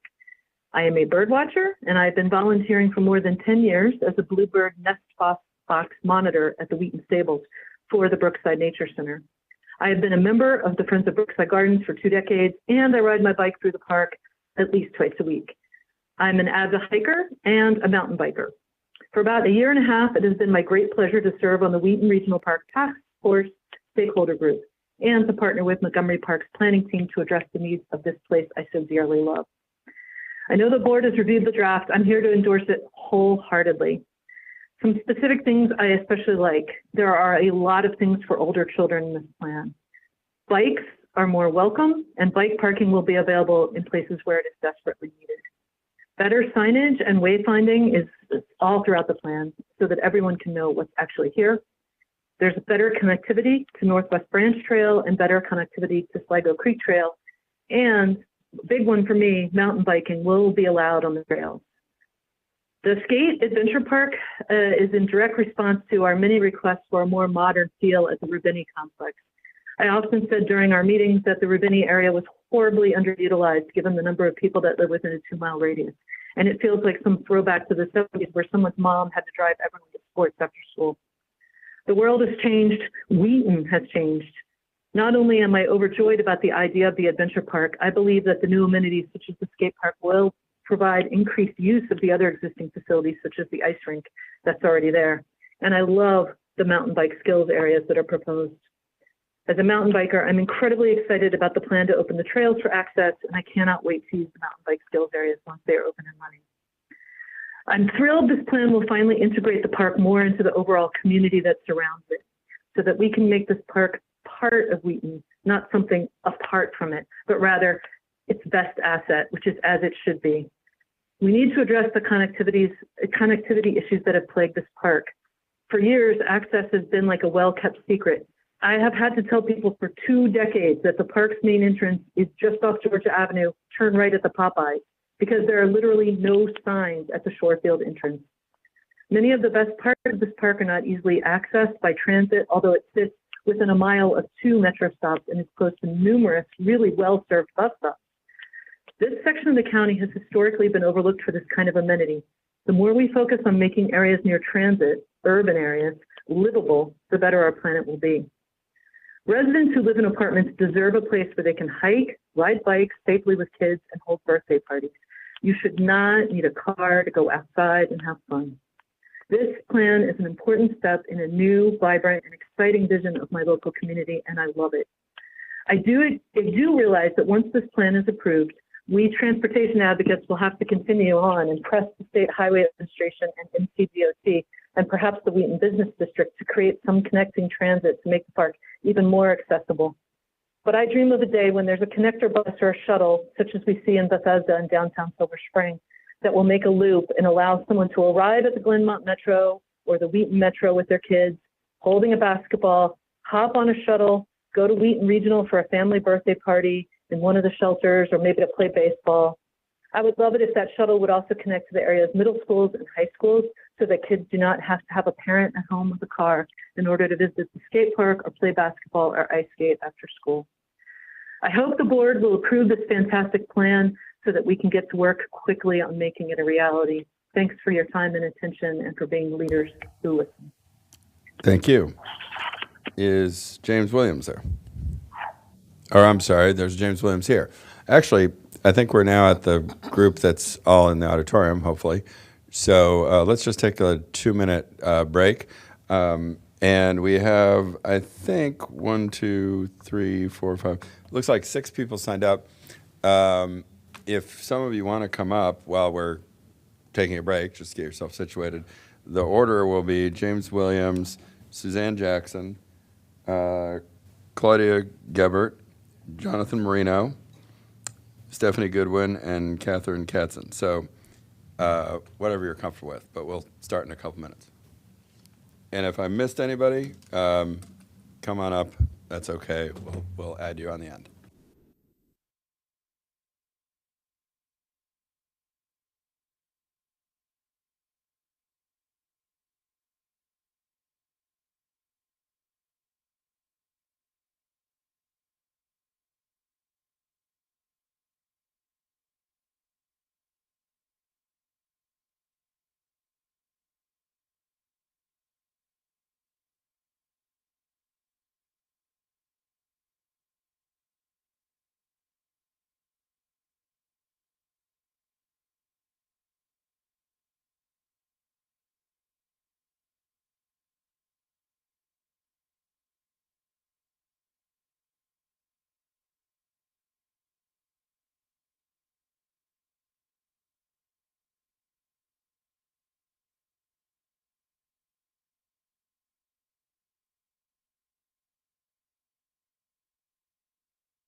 Okay, we are back and ready for the folks who have come in person.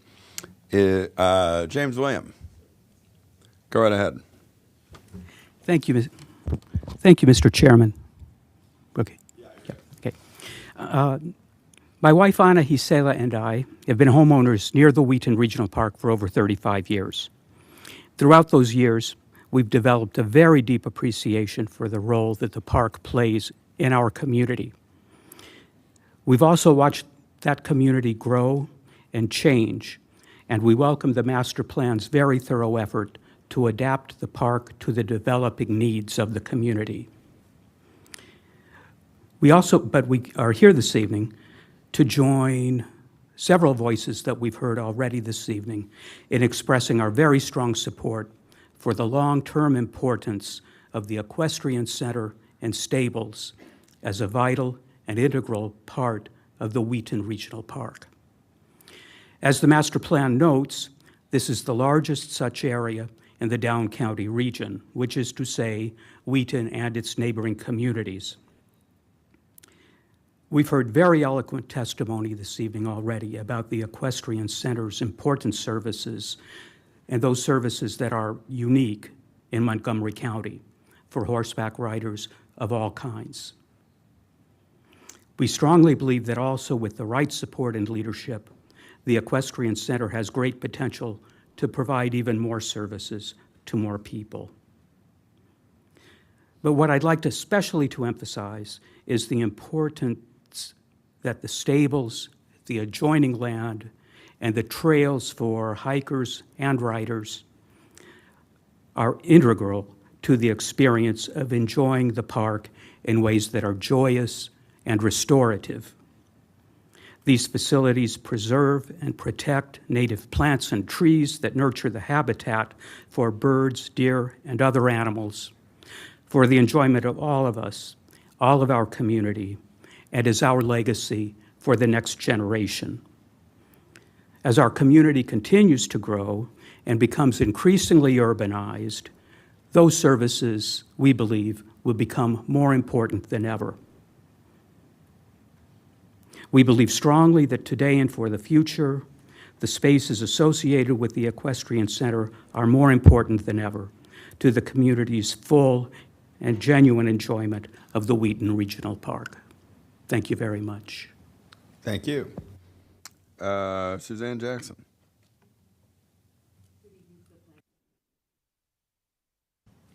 Good evening to the Planning Board.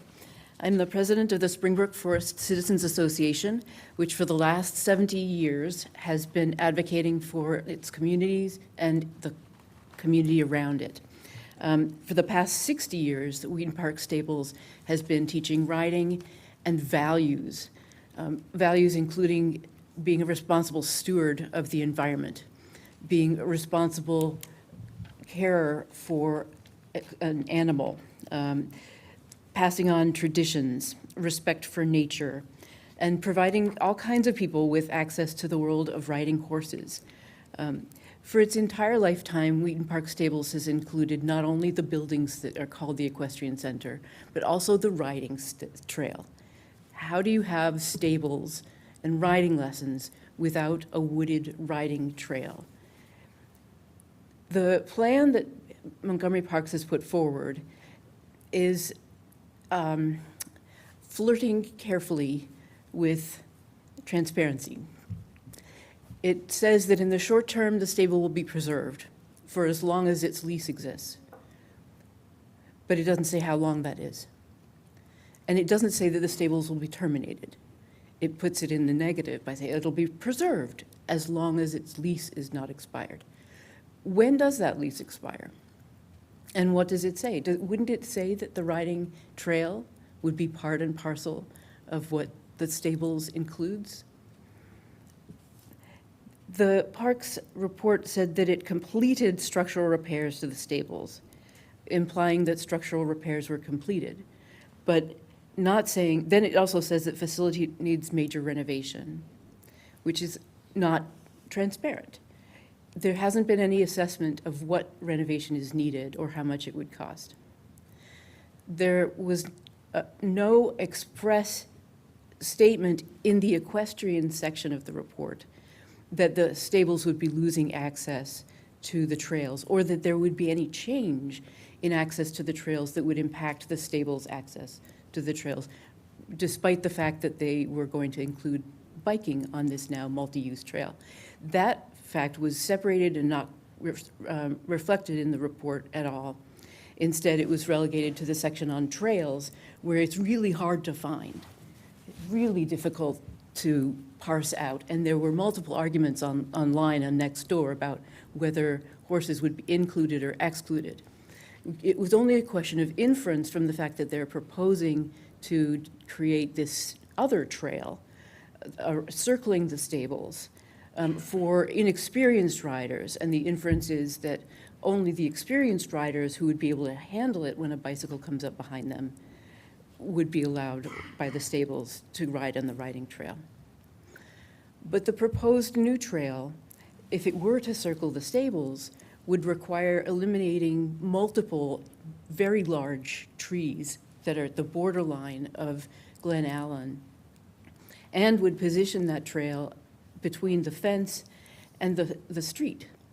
So you would have the kids, the ones that aren't safe enough to go on the real trail with the bicycles, riding on paths next to the street, which does not seem to be reasonable. But that can only be parsed if you're really looking at the map and you already know what the place looks like. You would either have to shrink the grazing area, which wasn't mentioned, or take out these trees, and it would be an inappropriate place. They have a possibility of assessing the impact of adding bicycles to a previously equestrian permitted trail by looking at what happened in the last 6 years with the Northwest Branch. That trail, which is I think 3.5 miles, was not open to bicyclists and was a horse trail for many, many years. In 2016, it was open to bicyclists, and the head of the Wheaton Park Stables has said that she will not take riders onto that trail because it's not safe for them. Because not all, surprisingly, not all bikers are as well behaved as the best bikers, right? Half of them about are below average. And they travel in groups, they go very quickly, and that nobody's training anybody as to how to behave when there's a horse on the trail. So if you take a bike and it comes up behind a horse and the horse spooks, as one witness talked about, its immediate impulse is to flee. Horses, they're vegetarians, they're not predators. That means that they are predated, they are hunted, and they're afraid of anything coming out from the side of the woods. So if any unfamiliar noise, and they're going to take off, possibly injuring the rider by hitting against a tree or getting them thrown, possibly injuring the cyclist, or possibly injuring the horse, even to the extent that it would need to be euthanized.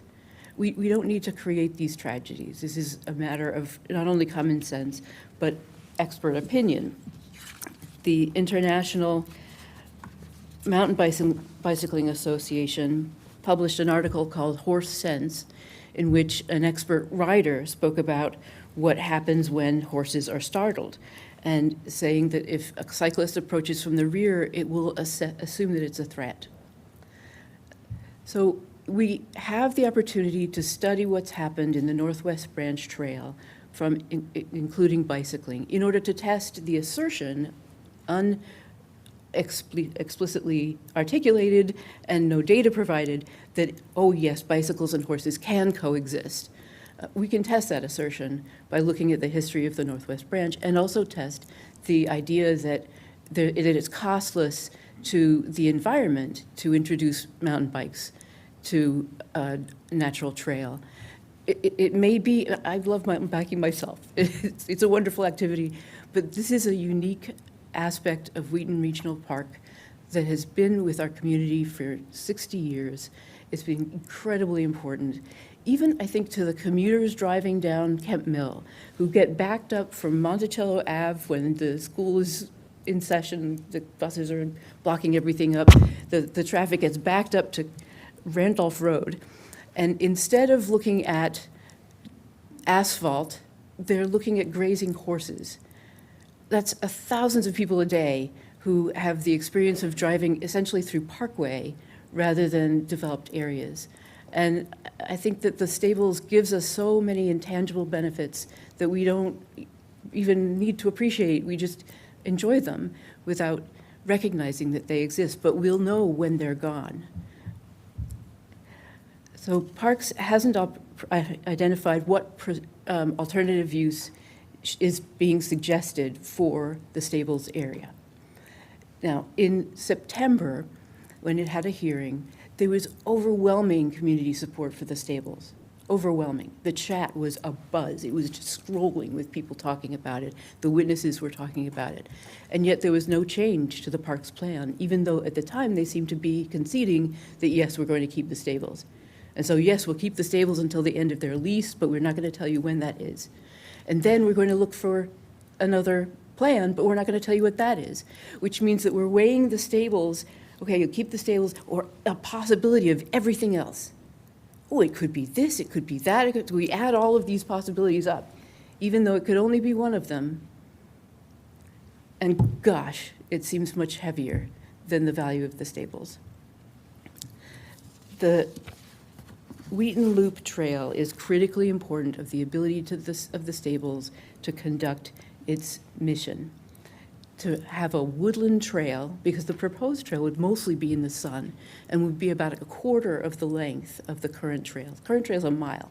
So all of this effort is going towards taking 1 mile of woodland trail away from the stables and giving it to the bicyclists, who are getting a paved path all the way up Glen Allen that they can use instead. And mountain bike skills trails that hopefully are independent from this. Maybe I didn't read that section of the report. But it just seems that for a mile of trails to take the stables away, it's just too much. The Wheaton Park Stables is a jewel. It's setting tarnished perhaps by the years and not inconsiderable neglect. But like the neglected horses who find new lives there, the stables should not be destroyed. They should be rescued and given a new future full of horses, life lessons, and lots of children. Thank you. Thank you. Claudia Gebert. Thank you for giving me the opportunity to voice my support to keep the equestrian center, Wheaton Park Stables, its surrounding pastures, and the horse trail as they are today. Good evening. My name is Claudia Gebert, and I started taking riding lessons in 2017 at the age of 46. I live 6 miles away from the barn, and I do not own a car. From March to November, I ride my bike to my weekly lesson, and I take the bus during winter. When I started riding horses, I wanted to overcome my fear of horses and gain confidence. At the time, I was the oldest student in my beginner class. All my classmates were 30 plus years younger than I was. It was not a problem. Riding horses is a multi-generational activity, and we were all there with the desire to learn how to ride and communicate with horses. Now, when we sit on the back of a horse, we ask the horse to accept us as its leader.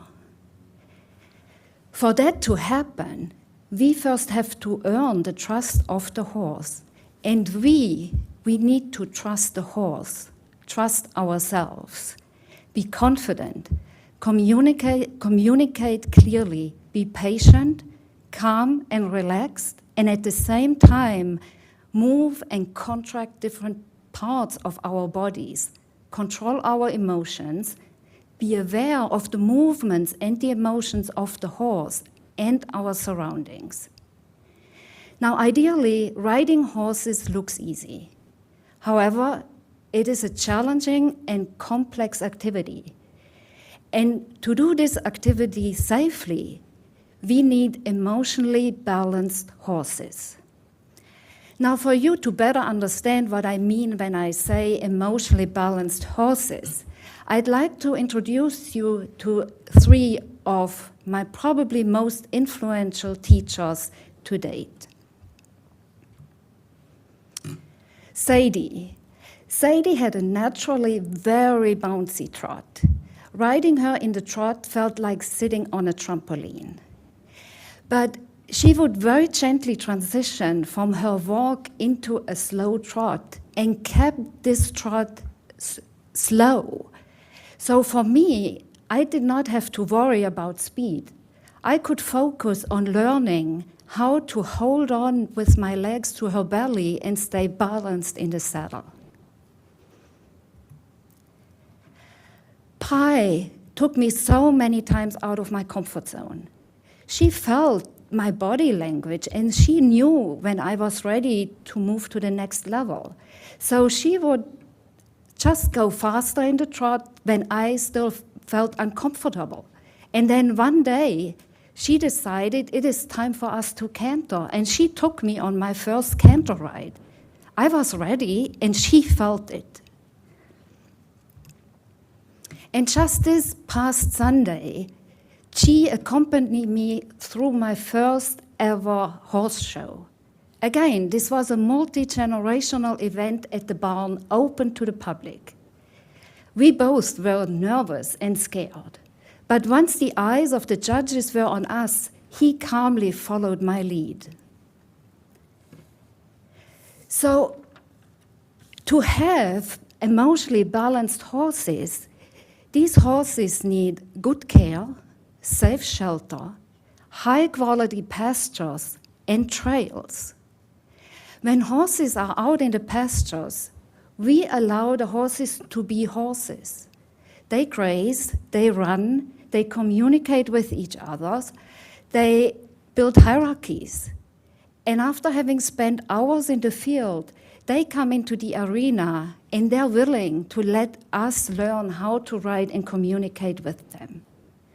On the trail, horses learn very quickly that a bird flying by, a deer crossing their path, or a family with children and a dog waiting on the side of the trail are threats that can be ignored. In fact, most experienced and patient horses I have known at the barn are the horses who regularly take students and visitors on trail rides. Not only for the horses, also for us students, trail rides are crucial lessons in learning how to ride horses. Out there, we apply what we learned in the arena without the comfort of an enclosed space. The well-known and acclaimed horse trainer Doug Hamill says, "With horses, there are no problems. There are only opportunities." So I urge you, please take the opportunity and keep Wheaton Park Stables with its surrounding pastures, with the horse trail, with its emotionally balanced horses alive, and as it is today. We have a treasure here right in the city, in the middle of the city. Don't just throw it away. Be creative. Be creative, come up with ideas how to get more children, teenagers, adults of all ages and from different walks of lives to be able to experience these amazing animals and learn how to ride and communicate with these horses. What other city provides its community members a horse stable, open to all and accessible by foot, by bike, and by public transportation? Thank you. Thank you. I don't think we have Jonathan Marino here. No? What about Stephanie Goodwin? Yep, that's me. Very good. All right. Hello, everybody. My name is Stephanie Goodwin. I'm here representing myself as an individual and my family, which consists of my husband and my 2 little boys who are sitting back there quite patiently, I would say. We live in the area of Four Corners, Silver Spring, and I'm here to provide testimony in support of mountain bike trails at Wheaton Regional Park. My family and I, we love the outdoors, and we love Wheaton Regional Park. When my boys were babies and toddlers, I used to take them there weekly to hike and explore the natural wonders of the park. They would search for new bugs, smell flowers, look for small creatures, explore the different types of trees, and generally just run around outside. It was a natural oasis that we could escape to. So we want to see Wheaton Regional expand the trail system, especially the natural surface trails, to include mountain bike trails and a natural surface skills park so that we can continue our outdoor adventures close to home. Right now, if the boys and I want to ride well-maintained natural surface trails and play at a dirt skills park, we have to pile into our vehicle and travel up to Germantown or over to Baltimore and PG County. If Wheaton Regional had mountain bike trails, it would be so close to home. We could easily ride our bikes together over to the park through either Sligo Creek Trail or through the Anacostia Trail system. We wouldn't have to drive over 30 minutes to enjoy riding bikes together outside. It would be life-changing for us, especially as the boys grow into teenagers. Having mountain bike trails close to home would support us getting outside on our bikes together more often than only on the weekends. As my boys get older, I could easily see them and all of their friends, riding through the woods together instead of at home staring at screens. Tonight, I'm here and I'm missing my weekly women's mountain bike ride with the Mid-Atlantic Off-Road Enthusiast Organization, or also known as MORE. I've been riding on Thursday evenings with this group of women for about a year now, and it's been honestly my everything. It provides social and emotional support that I needed so badly since COVID started, and provided the motivation to get outside and get some exercise after a long day's work, when normally, I might just succumb to the couch and look at my phone and watch videos of mountain biking. In addition, these ladies that I ride with weekly have been my community for the last year, and most of them, if not all of them, have kids. Some of them are teenagers, some of them are pre-teenagers, and we have so many young kids who are learning to ride bikes too. I would love to see a trail system close to home that we could take our children on and for them to have a place to go ride bikes when they're teens. In my normal day job, I work on national federal policy every day to support the health of all Americans. But to see a policy come through in my own backyard to support physical activity and bring my community together would be amazing.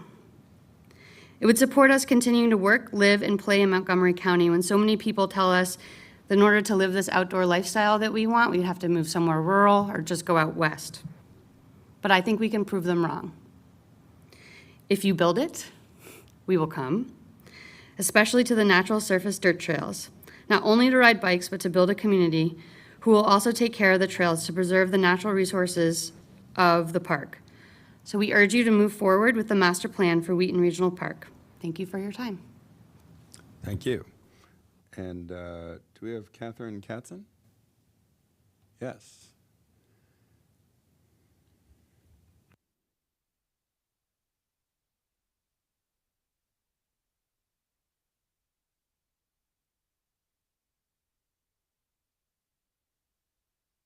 Good evening, and thank you for giving me the opportunity to speak tonight, to ask you to preserve Wheaton Park stables, pastures, and trails as they are. My name is Catherine Katzen. I'm a Tacoma Park resident and the mother of a child who loves and has benefited greatly from Wheaton Park stables. Coming there every week sustained her and our whole family through the pandemic and the months of Zoom school and social distancing. My daughter looks forward to her lesson and her time caring for the horses all week. And as soon as it ends, she can't wait for the next week. Wheaton Park Stables is an important part of the history and heritage of Wheaton and Montgomery County. It is a beautiful, serene setting that continues to be a huge draw to the community, both equestrian and non-equestrian. It attracts families with young children who come to see the ponies and horses, young and older students who come to learn to ride, and residents who come to walk dogs or simply to find refuge and peace. The stables serve diverse residents, including vulnerable and underserved people of differing abilities, who benefit greatly from their time caring for and riding horses. Wheaton Park Stables is one of the few and most affordable stables in the area, Were it not for Wheaton Park Stables, many parents would not be able to afford riding lessons for their children. The facility does need renovation and upgrades, but the proposed changes to repurpose the area would undoubtedly be more expensive. There are plenty of other attractions, fields, and playgrounds in Wheaton Park and the county, but Wheaton Park Stables is one of the very few stables in the area. Additionally, the proposal to turn the Circle Trail into a mountain bike trail would take away the only horse trail in the area and is opposed by hikers who appreciate the serene beauty of its current state. Please preserve and sustain Wheaton Park Stables. It is a treasure that holds a special place in the hearts of many generations of residents. Thank you. Thank you. Is there anybody else who came to speak who I didn't call? Yeah, come on up.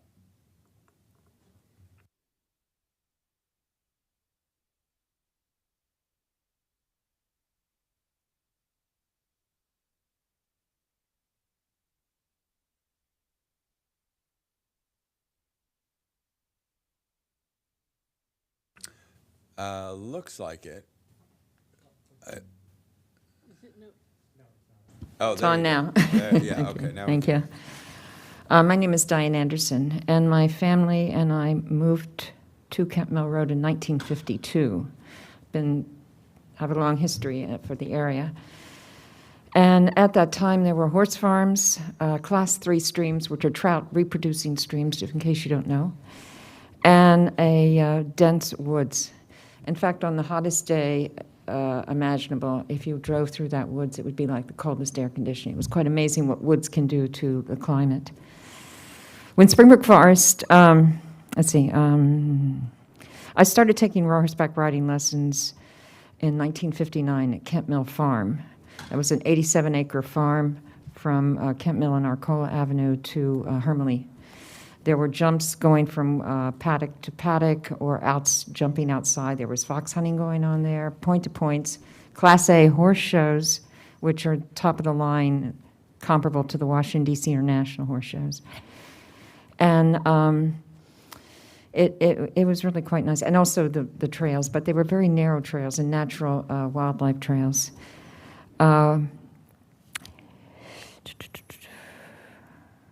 I've been riding horses ever since 1959, and I'm a very experienced rider.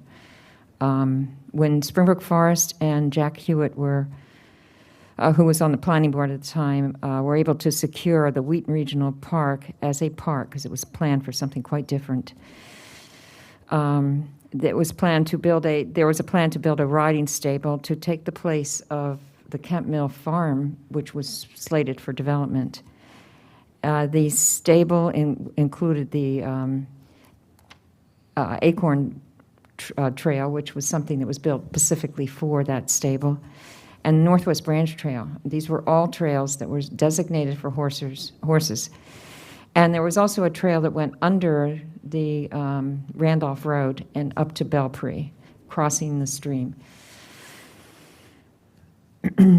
Now, as a horseback rider, I find horseback riding the greatest of sports.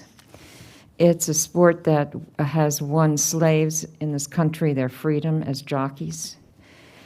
It allows handicap mobility and brings common relief to the mentally challenged. And I have a book that I found called Long Shot, My Bipolar Life and the Horses Who Saved Me. It's written by an African-American woman who later on became a jockey, and they have a picture of her with her jockey silks.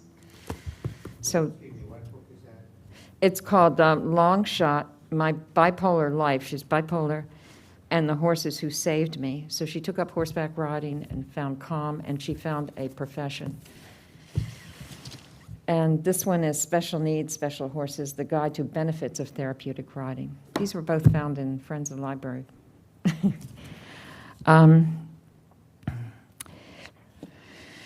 It also is the only sport where men and women can compete equally.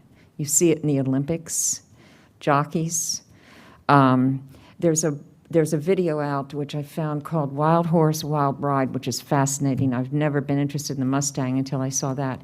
They take 100 people from different walks of life and ethnic groups, They take 100 wild horses that have never even been touched, and they give them 100 days to tame the horses, and then they have a contest in a city. It's happened here, and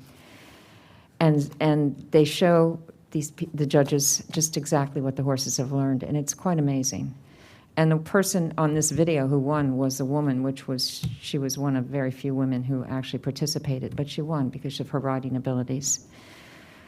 Maryland is also a horse state. It's a significant horse state. At one time, it was the most important one in the nation. It has the Preakness, of course, which we all know, and is coming up this Saturday. There has also been a lot of very famous racehorses who have resided in the state of Maryland under different circumstances. Man of War was one, Berlin Farm in Berlin, Maryland. He was trained there, as was War Admiral Seabiscuit, Blockade, the first horse to win the Grand National for the U.S. Kelso was a horse here, Native Dancer, Nashua, Omaha, Gallant Fox. Omaha and Gallant Fox won the Triple Crown, and they were from PG County, the Bel Air Farm.